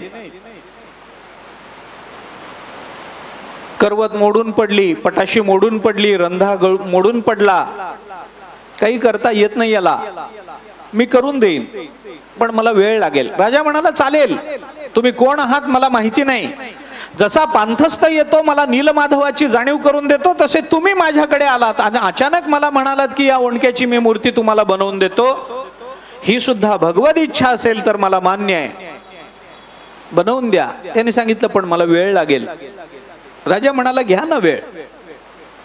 त्यांनी सांगितलं नुसता वेळ लागणार नाही, मला एका घरामध्ये, एका दालनामध्ये दार लावून काम करायचंय. तुम्ही कोणीही तिथे यायचं नाही. 21 दिवस मला लागतील आणि या 21 दिवसामध्ये मी ही मूर्ती तुला बनवून देईन. पण मध्ये मध्ये येऊन मला विक्षेप करायचा नाही. मला एकांत पाहिजे. मला सगळे दरवाजे माझे बंद पाहिजेत. आतल्या आत मी 21 दिवस काम करेन. ज्या पद्धतीनं करायचं त्या पद्धतीनं करीन आणि 21 दिवस पूर्ण झाल्यानंतर तू या मंदिराच्या गाभाऱ्याचा दरवाजा उघड, तुला ही मूर्ती प्राप्त होईल. राजाने सांगितलं ठीक आहे, काही अडचण नाही. त्याला त्या मंदिराच्या गाभाऱ्यामध्ये कोंडून टाकलं. विश्वकर्मा त्या ओंडक्यापासून मूर्ती बनवण्याला प्रारंभ झाला. 2-3 दिवस असेही गेले. त्याचं काम आतल्या आत चालू होतं. कोणी तिकडं फिरकत नव्हतं. राजाच्या मनात उत्सुकता होती, पण 21 दिवस काही करायचं नाही असं सांगितलेलं असल्यामुळे राजा गप्प बसला होता. 1-2 आठवडे असे गेले. 14 दिवस झाले. अजून 1 आठवडा जायचा आहे. थोडा कालावधी आहे. बहुतांश कालावधी संपलेला आहे. गंमत काय असते, म्हणजे माणसाच्या मनाची म्हणून गंमत सांगतो मी आपल्याला. खूप कालावधी आहे हे कळल्यानंतर मनुष्य मन आवरू शकतो, दम धरू शकतो, पण थोडं राहिलं ना की मग आवरत नाही, दम धरत नाही माणूस. नेहमीच आहे आपल्याला हे. आपण आपल्या गावाहून इथपर्यंत आलो. आपल्याला माहिती होतं 24 तास, 25 तास, 30 तासाचा प्रवास आहे. त्याच्यातले 28 तास आपल्याला काही झालं नाही. आपण वेळ आहे अजून, आपल्याला 30 तास लागणार आहेत. जाऊ, पोचू, आपल्याला सगळं करता आलं. 28 तास आपल्याला काही झालं नाही.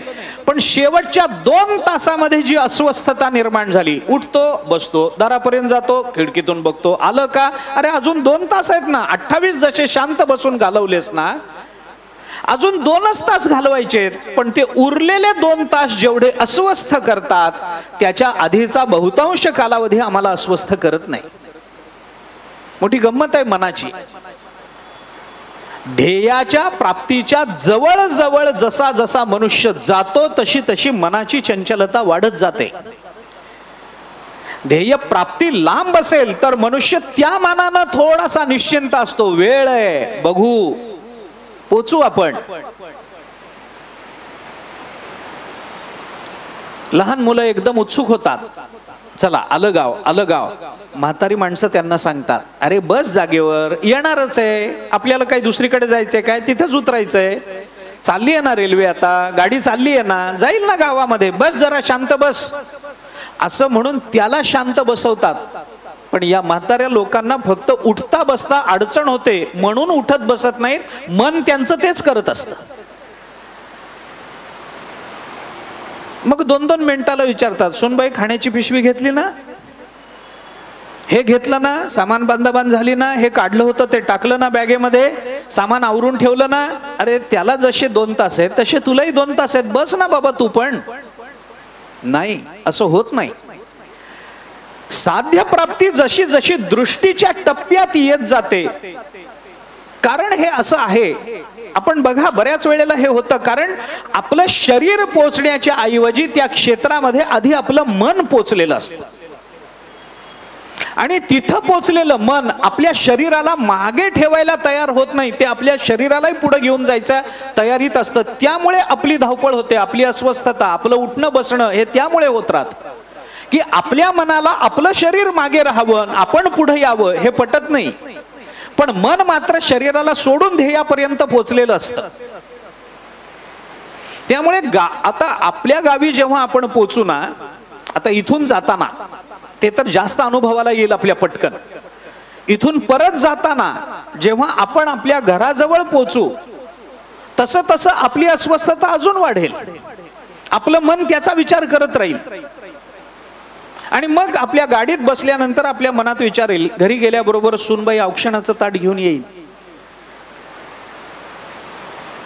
मुलगा स्टेशनवर घ्यायला येईल. आणि मग काही कारण नसताना सून आपल्याला कशी ओवाळेल हा विचार करून सासू गाडीतच हसते. हे घडतं की नाही? आपलं आपल्याला हसू येतं की नाही? मग कुणीतरी का हसलीस म्हणून विचार, काही नाही, उगीच आठवण आली. कशाची आठवण आहे? हे आठवण उगीच येत नाही, मन तिथं गेलेलं असतं आणि तो अनुभव मन त्या वेळेला घेत असतं. त्या अनुभव घेणाऱ्या मनाला आपलं शरीर अजून मागे आहे हे पटत नसतं. त्या शरीराला घेऊन मनाला पुढे जायचं असतं. त्यामुळे मग उठणं, बसणं, दारापर्यंत जाणं, खिडकीतून वाकून बघणं वारंवार, चला चला चला चला म्हणत राहणं. चला आवरलं, चला, अरे अजून 2 तास आहेत, आवरता येईल. सामान आवरायला किती वेळ लागतो? 5 मिनिट. तरी सुद्धा 2-3 तासापासून अस्वस्थता. चला चला आता उतरायचंच आहे. तू मुक्कामाला गाडीत आलेलाच नाहीयेस किंवा आलेलीच नाहीयेस, उतरायचंच आहे ना, पण ती अस्वस्थता असते. 2 आठवडे त्या बंद गाभाऱ्यामध्ये विश्वकर्मा त्या ओंडक्याला मूर्तीचा आकार देत राहिला. 14 दिवस संपले होते, 1 आठवडा राहिला होता. लोकांना असं वाटतं, म्हणजे आता मी जे बोललो, जी उदाहरणं दिली ना, की सुनबाई ओवाळायला येणार आहे हे कळून सासू गाडीतच हसते. कुणाला वाटेल तुम्हाला बायकांचंच उदाहरण सुचलं काय? पुरुष अस्वस्थ होत नाहीत का? त्याचं कारण सांगतो मी. हे का असं म्हणालो त्याचं कारण सांगतो. झालं असं की 2 आठवडे पूर्ण झाल्यानंतर अजून 1 आठवडा शिल्लक राहिला होता. राणीने राजाला असं सांगितलं, त्या इंद्रद्युम्नाला त्याच्या बायकोने असं सांगितलं, अहो 2 आठवडे झालेत, आपण तिकडं फिरकलोही नाहीये. काम त्याचं काय चालू आहे आपल्याला बाहेरून कल्पना नाही. बाहेरून आत जाण्याकरता आपल्याला काही माध्यम नाही, मार्ग नाही, त्याची परवानगी नाही. तिथपर्यंत जाऊन दरवाजाला कान लावून ऐकायलाही आपल्याला परवानगी नाही. आतून काही आवाजही येत नाहीत आपल्यापर्यंत. काय माहिती हा कोण आहे? भगवंताचा अनुग्रह झाला आणि तो चंदनाचा ओंडका आपल्यापर्यंत वाहत आला. अनायसे फल प्राप्त झालं होतं. हा अपरिचित कोणीतरी सुतार आहे, तो इथं आलाय. तो आपल्याला म्हणतो की मी ओंडक्याला आकार देईन म्हणून. 21 दिवस त्यांनी स्वतःला कोंडून घ्यायचं ठरवलंय. आपण तिकडं फिरकत नाही आहोत, त्याचं काम अहोरात्र चालू आहे, आपल्याला कल्पना नाही. अपरिचित माणूस आहे, भगवत विग्रह प्राप्त झालाय. हा चोर नसेल कशावरून? रात्रीतून यांनी ओंडका उचलून नेला तर काय करणार आहात? भगवंताचे अनुग्रह झालाय, आधी मिळेल तो घ्या ना. कशा करता हे सगळं करत बसता? एवढ्या मोठ्या देवळामध्ये तो एकटा आहे, आजूबाजूला सैन्य नाही, आजूबाजूला आपले पहारेकरी नाहीत. आपल्या राज्यामध्ये कोणी असा काही गुन्हा करत नाही की पहारा ठेवावा. त्या अपरिचित माणसावर तुम्ही विश्वास ठेवलाय. रात्रीत तो ओंडका घेऊन पळून गेला. बरं जाऊ द्या, तो ओंडकाही त्याला उचलणार नाही एकट्याला, तो काहीतरी करेल त्याचं. पण आपलं मंदिर बांधून पूर्ण झालंय. या मंदिरामध्ये जे नक्षीकाम केलंय त्या नक्षीकामामध्ये सोन्याच्या तारा आपण लावल्या आहेत, सोन्याचे वेगवेगळे दिवे आपण तिथे लावलेत, वेगवेगळ्या मण्यांचा प्रकाश त्या मंदिरामध्ये आपण निर्माण केलाय, रत्नजडित दिवे आपण तिथं लावलेत. हे सगळं घेऊन जर तो पळून गेला तर काय करणार आहात? काही नाही, तुम्ही जाऊन एकदा खात्री करून घ्या. हे कोणी सांगितलं? म्हणून मी उदाहरण असं दिलं. राजाला दम होता, राणीला दम निघत नव्हता, म्हणून मला राण्यांची उदाहरणं द्यावी लागतात. राणीनं सांगितलं असं नाही. अस्वस्थता निर्माण केली तिने राजाच्या मनात. राजा चांगला 14 दिवस होईल, त्यांनी सांगितलं ना, भगवत इच्छा तशी आहे ना, होईल मूर्ती. पण तिला दम धरवला नाही. तिला वाटलं हा चोर आहे, हा घेऊन जाईल काहीतरी. आता एवढा मोठा राजा आहे, नेली एखादी सोन्याची तार, काय फरक पडणार होता? एवढा मोठा राजा एवढं मंदिर बांधतो, नेला एखादा रत्नजडित दिवा, काय फरक पडला? पण बाईचं असं असतं. आता कसं असतं, याच्याकरता स्वतंत्र कथा करावी लागेल मला 5-7 दिवसाची. तिचं लक्ष सगळीकडे असतं, सगळीकडे. श्रीमंत घरात राहणारी बाई सुद्धा अंगणात पडलेली चिंधी उचलून घेऊन जाऊ देत नाही. लागते पुसायला. तू पुसणार, मला नाही, पण लागते. राणीनं त्यांना सांगितलं नाही, तुम्ही बघा, तपास करा. राजाने पहिल्यांदा तिच्याकडे दुर्लक्ष केलं. अगं असं नसतं, तो अचानक आला, काही ध्यानीमनी नसताना आला आणि तशी मूर्ती बनवून देतो म्हणाला, त्याला काय माहिती. पण तो आला ना, म्हणजे भगवत इच्छा तशी असली पाहिजे. थोडा दम काढ, थोडा वेळ अजून, थोडी कळसोस, प्रतीक्षा कर, भगवान येतील आपल्याकडे. 1-2 वेळेला राजाने तिच्याकडे दुर्लक्ष केलं, पण पुन्हा पुन्हा पुन्हा पुन्हा पुन्हा उठता बसता तेवढंच आहे. अहो एकदा जाऊन या, एकदा बघून या. हो काय झालंय कुणाला माहिती.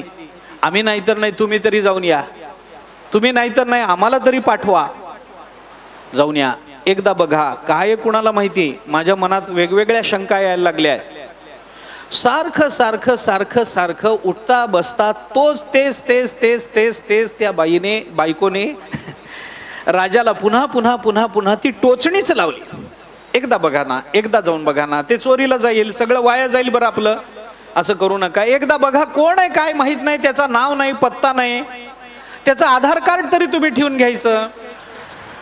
तुम्ही काहीच त्याचा परिचय घेतला नाही आणि अचानक तुम्ही त्याच्यावर सगळं सोपवून देता. अहो काय असं, तो इतका विश्वास कसा टाकता हो. प्रत्येक बाईला आपल्या नवऱ्याला व्यवहार कळत नाही या सिद्धांतावर पूर्ण विश्वास असतो. म्हणजे याच्यात चूक आहे असं मी म्हणत नाही, म्हणून मी म्हणलं हा सिद्धांत आहेच आहे. पण त्याच्यावर पूर्ण विश्वास दाखवणारी जी असते तीच त्याची बायको असते. तुम्हाला काही व्यवहार कसा कळत नाही हो.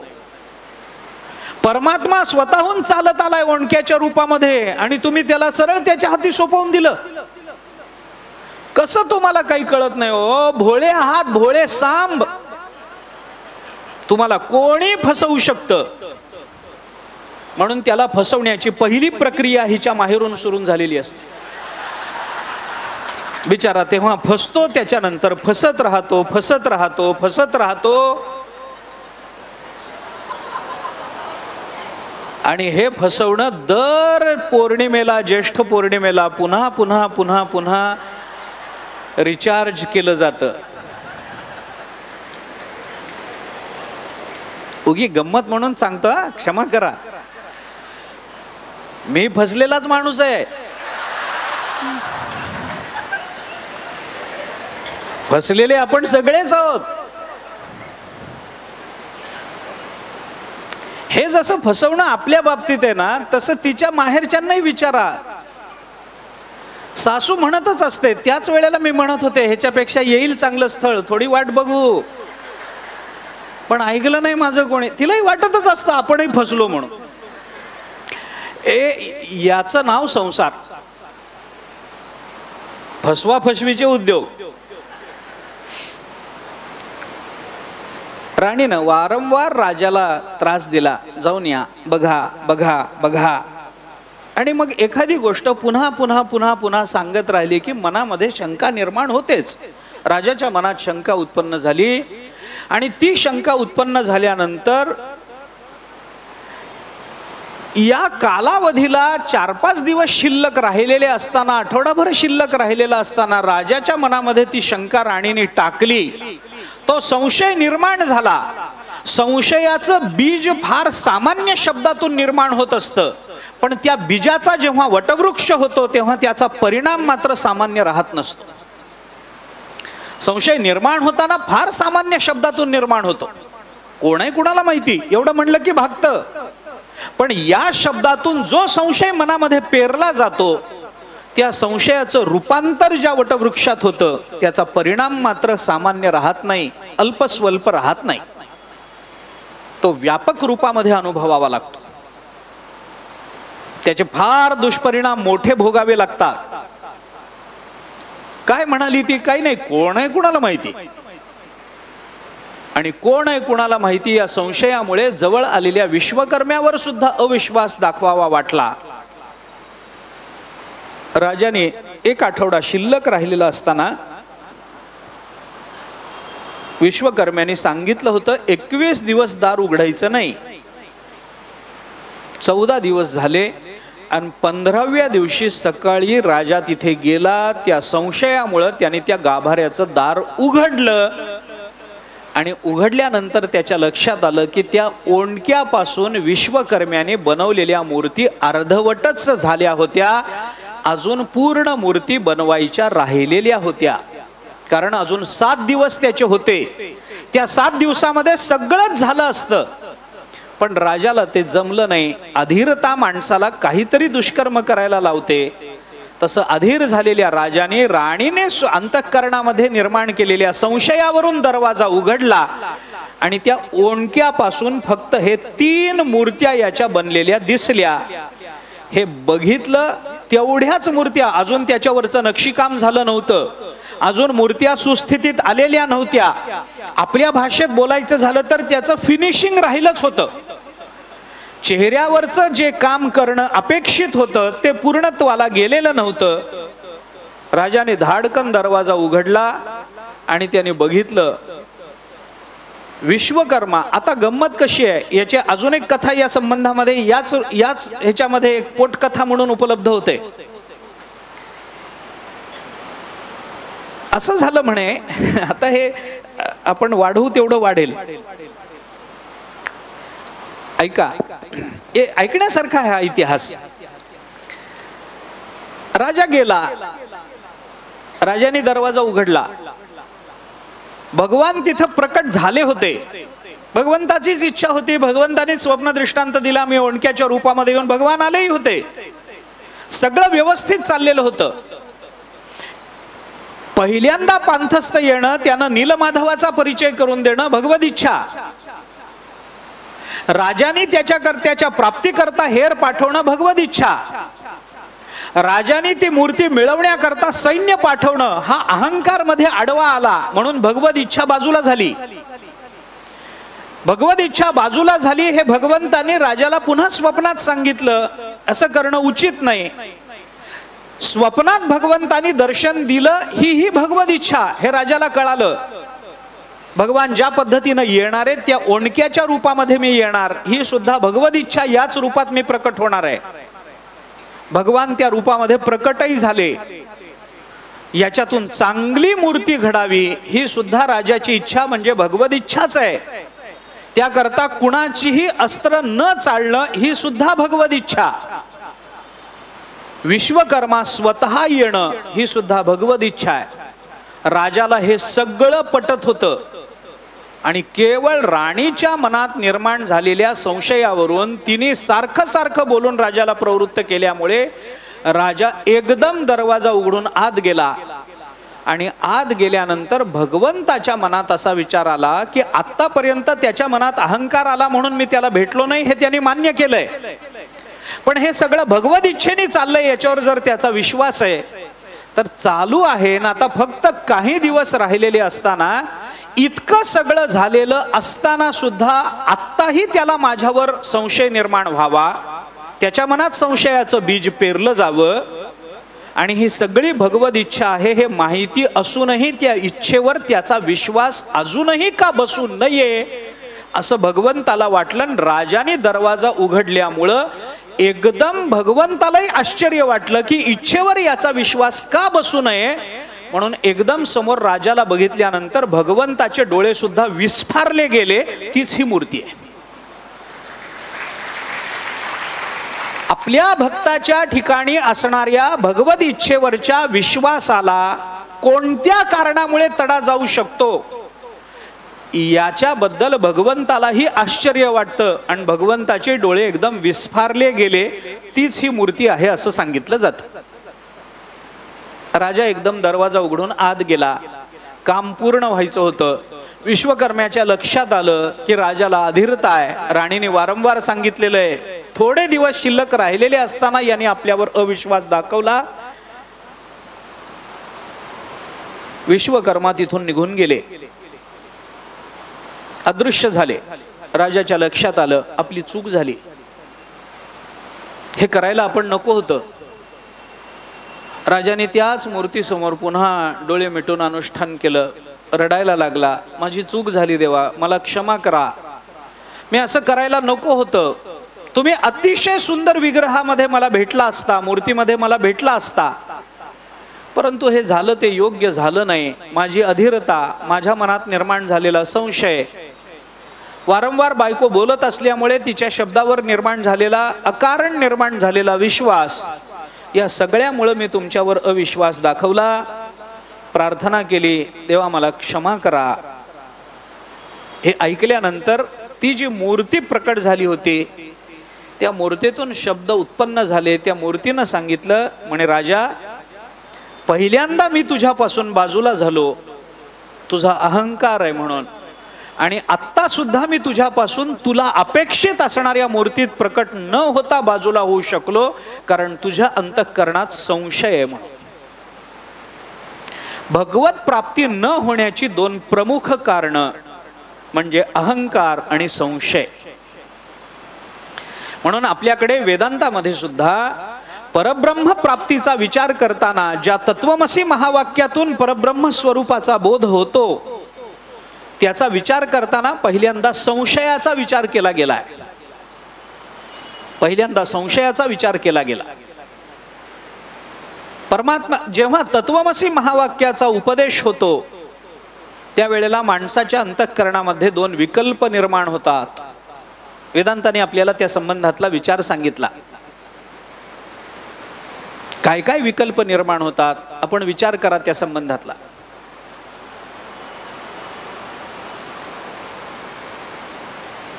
मल विक्षेप आवरण विकल्पच आहेत, दोषच आहेत. संशय निर्माण होणं दोषच आहे. तत्वमसी महावाक्य सांगितल्यानंतर तत्त्वम असी या तीन पदाबद्दल, तीन पदाचा लक्षणेने अर्थ जरी घेतला, वाच्यार्थाने जरी घेतला, तरी ते तू आहेस,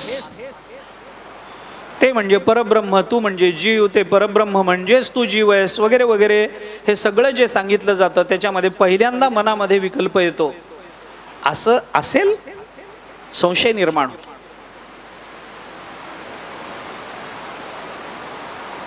मग तो प्रमाणजन्य असतो, प्रमेयजन्य असतो. विकल्प निर्माण होतात की नाही? होतात. मला विक्षेपातून निर्माण होतात. मला आता त्याचा विस्तार करायचा नाही, पण हे असं नसेलच असं जेव्हा वाटायला लागतं तेव्हा तो अहंकार असतो, आणि असं असेल का असं वाटायला लागलं की तो संशय असतो. संशयाहुनी थोर आणिक नाही पापघोर, विनाशासी वागूर प्राणियासी, ज्ञानोबाऱ्यांनी बोलून दाखवलं. विचार करण्यासारखी गोष्ट आहे.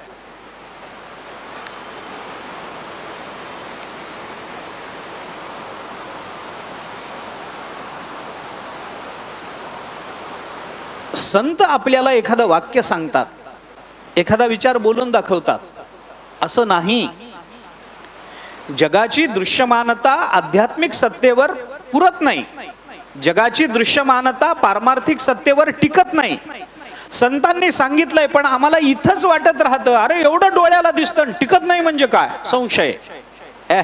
काही बोलतात. अहंकार. अहंकार आणि संशय परमार्थ मार्गातले सगळ्यात मोठे दोन प्रतिबंध आहेत, सगळ्यात मोठे. म्हणून संशयाचा विचार खूप विस्ताराने आला. ज्ञानाचा प्रकार म्हणून संशयाकडे पाहिलं गेलं. प्रमाजन्य, प्रमेयजन्य, प्रमाणजन्य संशय, प्रमा आणि भ्रम, प्रमाज्ञान, संशय ज्ञान पुष्कळ आहे. त्याच्यात द्विकोटिक संशय, चतुष्कोटिक संशय, अभावाचा संशय, भावाचा संशय. चतुष्कोटिक म्हणजे काय आहे? दोरीवर भासणारा सर्प आहे की नाही, आहे याच्याबद्दल संशय, नाही याच्याबद्दल संशय. द्विकोटिक. त्याच्या भावाभावाचा संशय, चतुष्कोटिक. पुष्कळ विचार आहे. प्रमाणजन्य संशय वेगळा असतो, प्रमेयजन्य संशय वेगळा असतो, आत्मगत संशय वेगळा असतो, अनात्मगत संशय वेगळा असतो.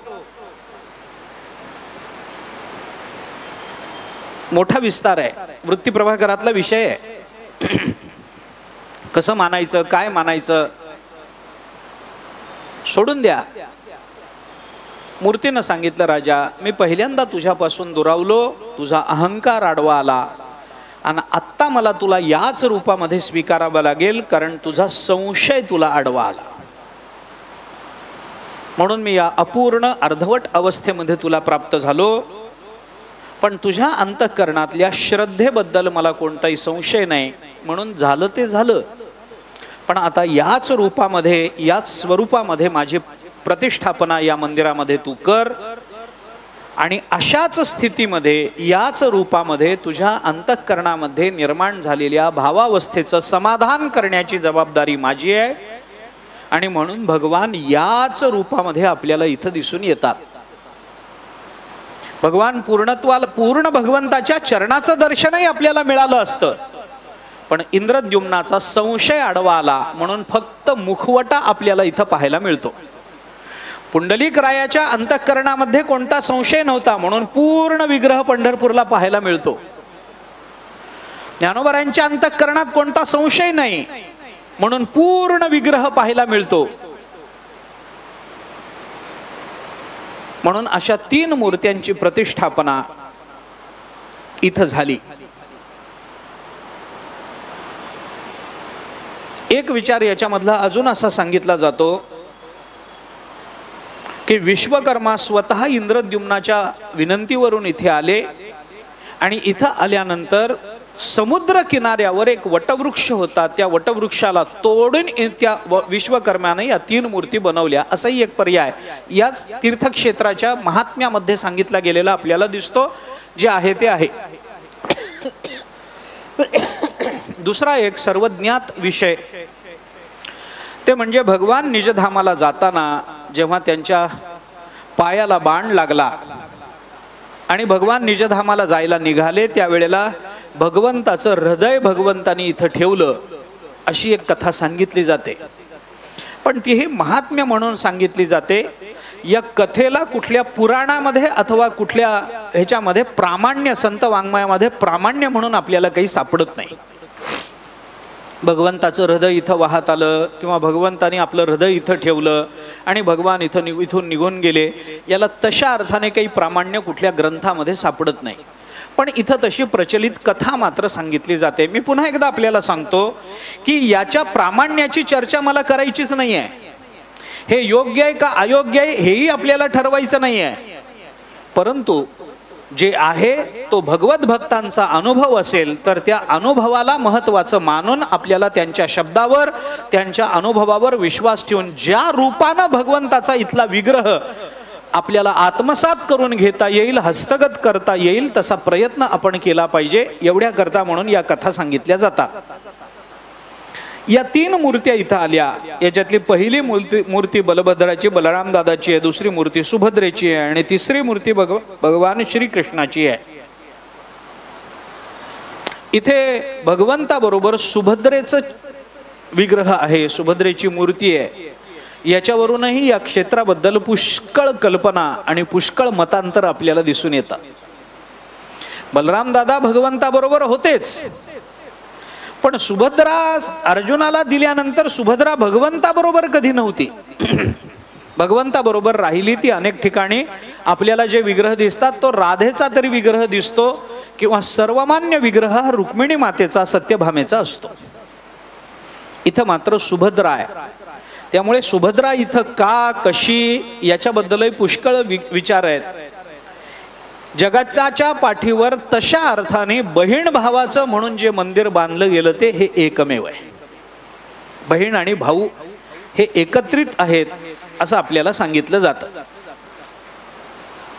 जो विचार आपल्याला सांगितला जातो तो आणखीन एक चरित्र कथा या संबंधामध्ये सांगितली जाते. आपण हृदयाचा विचार करतो तसा दुसरा एक विचार याच मूर्तीबद्दल आणि या तीर्थक्षेत्राबद्दल सांगितला जातो. तो असा आहे,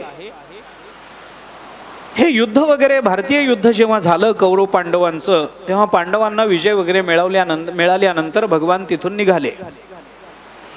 तिकडे गेले. त्यानंतर भगवंताने देहत्याग करायचा ठरवला. भागवताच्या शेवटी आपण त्याचा विचार नेहमी करतो. तो देहत्याग करायचा भगवंताने ठरवल्यानंतर त्या बाण वगैरे लागला. त्यानंतर भगवंताचा देह पडला. 3 पद्धतीनं त्याचा विचार आपल्याला नेहमी सांगितला जातो की भगवान आपल्या निजधामाला स्वरूपानं गेले एक, भगवान भागवताच्या रूपानं राहिले 2 आणि भगवान निजधामाला गेले. याचा अर्थ निजधाम म्हणजे भगवंताचं धाम असं न करता निजधाम म्हणजे भगवंताचं धाम एकच आहे, ते म्हणजे पंढरपूर. भगवान इथून निघाले पंढरपूरला जाऊन उभे राहिले. असे 3 विचार नेहमी भगवंताच्या बाबतीत सांगितले जातात भगवंताच्या निजधामाच्या संबंधानं. ठीक आहे, पण जो भगवंताचा देह होता तो देह बाण लागून पडला, त्या देहाची उत्तर क्रिया झाली, त्या देहाला जाळलं गेलं, तेव्हा भगवंताचं सगळं शरीर अग्नीमध्ये समर्पित केलं गेलं. सगळं शरीर अग्नीने स्वतःच्या ताब्यात घेतलं, जाळलं. परंतु भगवंताचा नाभी प्रदेश जो आहे, भगवंताचे नाभी, त्याच्या भोवतालचा भाग हा त्या चितेमध्ये जळता जळेना. पुष्कळ इंधन टाकलं गेलं, पुन्हा वारंवार त्याच्यामध्ये लाकडं टाकली गेली त्या चितेमध्ये, पण तो नाभी प्रदेश काही केल्या जळेना. मग जळत नाही, उत्तर क्रिया तर झाली पाहिजे. कारण ज्या देहाची उत्तर क्रिया होते त्या देहाचा शिल्लक राहिलेला कोणताही भाग, कुणाचाही देह असला तरी तो पवित्र मानला जात नाही, संन्याशी सोडून. संन्याशाचा अपवाद आहे. संन्याशाचा देह हा पवित्र मानला जातो. त्याचा प्राण गेल्यानंतरही त्या देहाला पवित्रच मानलं जातं. त्यामुळे इतर कुणाच्या अंत्ययात्रेत आपण गेलो तर घरी येऊन आपल्याला स्नान करावं लागतं. संन्याशाच्या अंत्ययात्रेत आपण गेलो, संन्याशाच्या त्या कलेवराला, त्या देहाला, त्या प्रेताला आपण हात लावला, आपण त्याला स्पर्श केला, तरी पायही न धुता देवपूजा करायची परवानगी शास्त्र आपल्याला देतं. तसं आपल्याला देवपूजा करता येते. फक्त ते शरीर संन्याशाचं पाहिजे आणि संन्याशी, माफ करा, पण खरा पाहिजे. तर प्रेषोच्चार मात्रेण नरो नारायणो भवेत असं धर्मशास्त्र त्या संबंधात बोलतं. प्रेषोच्चार झाला की नर हा नारायण होऊन जातो, त्याच्यामुळे त्याचा देह अपवित्र मानला गेला नाही, जे काही असेल ते. पण धर्मशास्त्राने तसं आपल्याला सांगितलंय. भगवंताचा नाभी प्रदेश जळेना, मग तो घेऊन घरी येता येईना. कारण आपण जेव्हा अस्थिसंचयाला जातो तेव्हा आणलेले अस्थि, 3ऱ्या दिवशी अस्थिसंचय होतो, त्यामुळे ते आणलेले अस्थि, आपला माणूस किती प्रिय आणि किती पूज्य वाटत असला तरी त्या अस्थीचा कलश देवघरात तरी ठेवत नाही ना, घराच्या बाहेर ठेवावा लागतो. भगवंताचा नाभी प्रदेश जळेना, काय करायचं त्याचं, असा विचार आला. उरलेले जे यादव होते त्या यादवाने विचार केला की हा नाभी प्रदेश जळत नाही, हे नाभी जळत नाही, मग काहीतरी केलं पाहिजे. म्हणून आतापर्यंत सगळ्या यादवांचा वंश ज्या कारणाने नष्ट झाला तो नाभी प्रदेश या यादवांनी घेतला आणि समुद्रामध्ये टाकून दिला. काहीतरी अस्थि तरी आपण समुद्रामध्ये, नदीमध्ये सोडूनच देतो की नाही? गंगेत आणून सोडतो, इंद्रायणीत सोडतो, जशी आपली श्रद्धा, जशी भावना असेल तसं आपण सोडून देतो.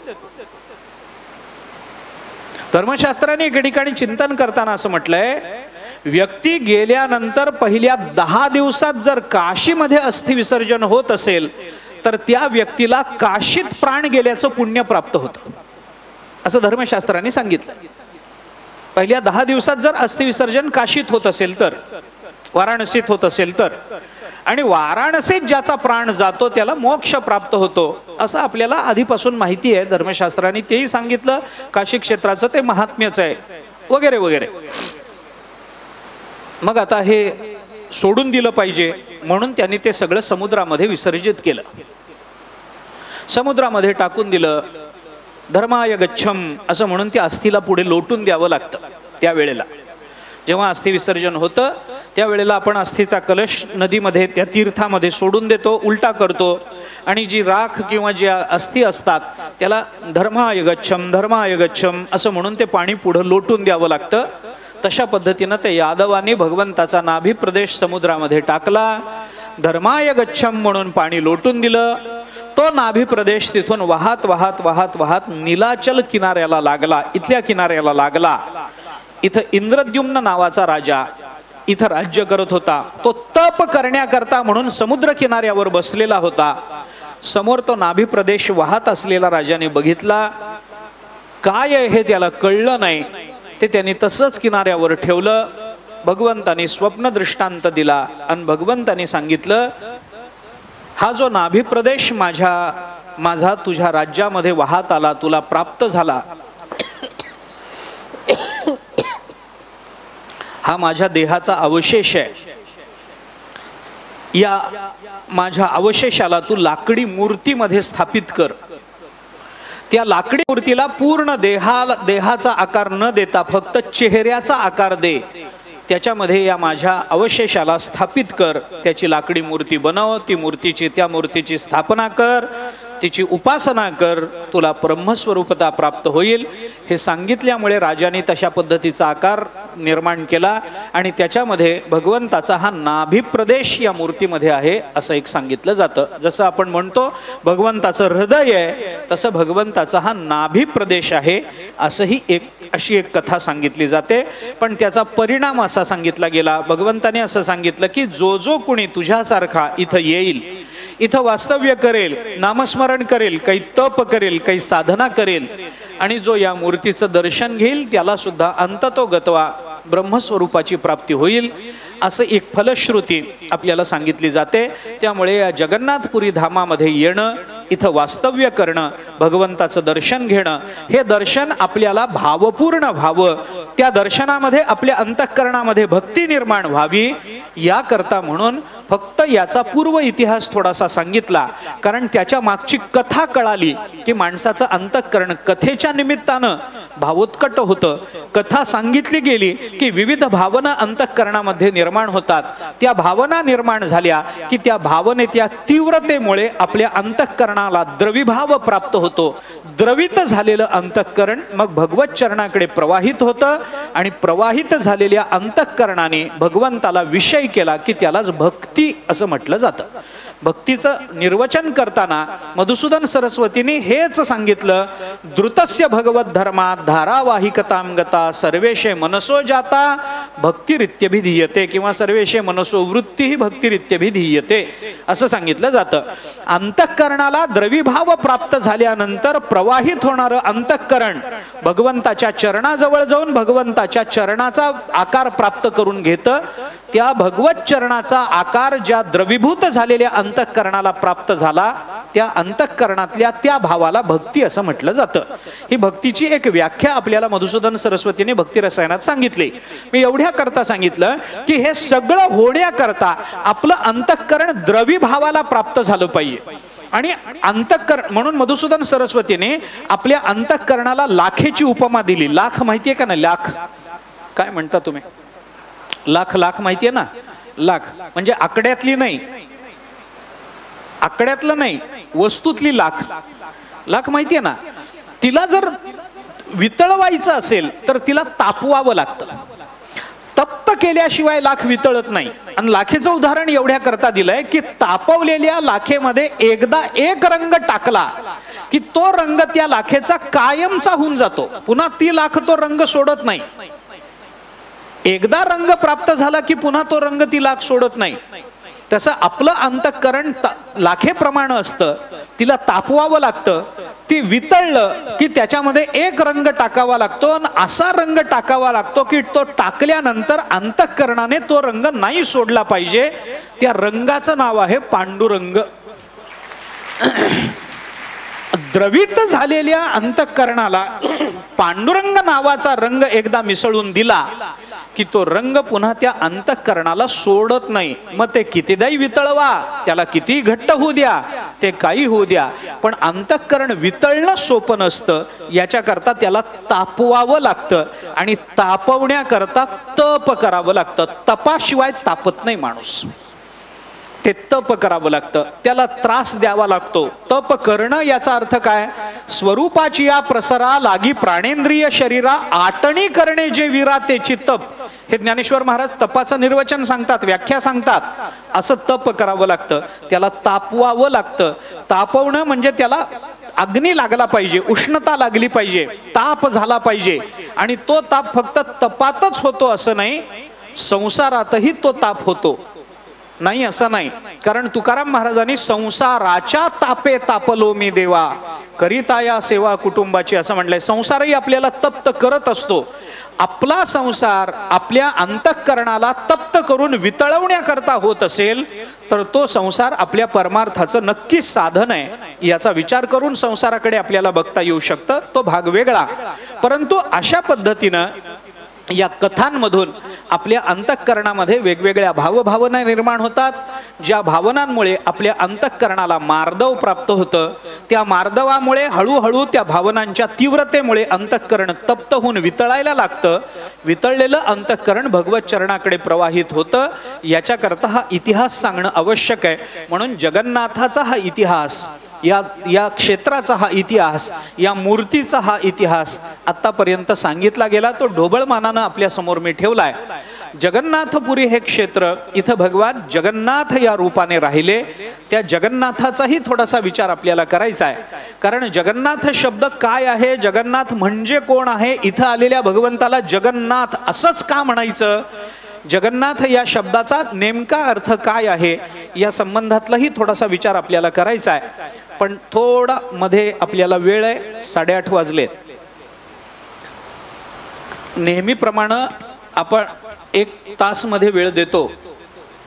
आपल्याला थोडं काहीतरी पोटात ढकलून आलं पाहिजे. कारण रिकाम्या पोटी तत्वज्ञान पचत नाही, रिकाम्या पोटी कथा पचत नाही. थोडी तरतरी असली पाहिजे. कारण ही वेळ थोडी लवकर उठलेलं असतं, त्यामुळे या वेळेला थोडं तत्वज्ञान सांगितलं की डुलकी लागायची शक्यता असते. थोडं खाऊ, थोडा चहा घेऊ, म्हणजे मग थोडी तरतरी येईल. थोडा वेळ आपल्याला देतो. 1 तासाभराची सुट्टी आहे. 9:30ला बरोबर आपण आपली कथा सुरू करणार आहोत. पुन्हा 8:30 वाजलेले आहेत. तेव्हा आपण 1-2 मिनटं भजन करू, तिथे जाऊ, काही सेवन करू, परत येऊ आणि पुन्हा भजन करून आपण आपल्या कथेला प्रारंभ करू. थोडा वेळ.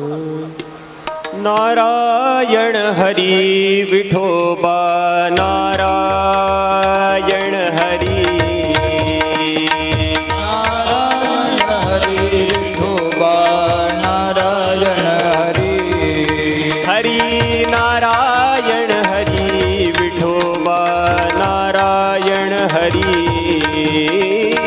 नारायण हरी विठोबा, नारायण हरी, नारायण हरी विठोबा, नारायण हरी, नारायण हरी विठोबा, नारायण हरी, नारायण हरी विठोबा, नारायण हरी, नारायण हरी विठोबा, नारायण हरी, नारायण हरी विठोबा, नारायण हरी, हरी नारायण हरी विठोबा, नारायण हरी, नारायण हरी विठोबा, नारायण हरी, हरी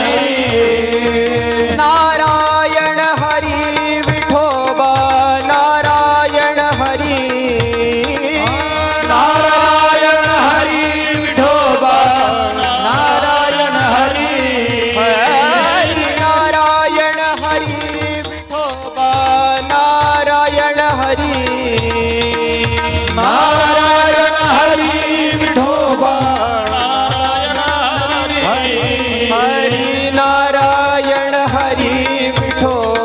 नारायण हरी,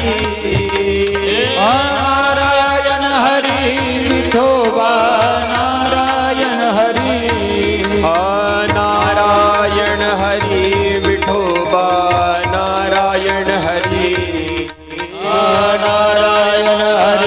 विठोबा, नारायण हरी, हरी नारायण हरी विठोबा, नारायण हरी, नारायण हरी विठोबा, नारायण हरी, नारायण हरी विठोबा, नारायण हरी, नारायण हरी विठोबा, नारायण हरी, नारायण हरी विठोबा, नारायण हरी, नारायण हरी विठोबा, नारायण हरी, नारायण हरी विठोबा, नारायण हरी, नारायण हरी विठोबा, नारायण हरी,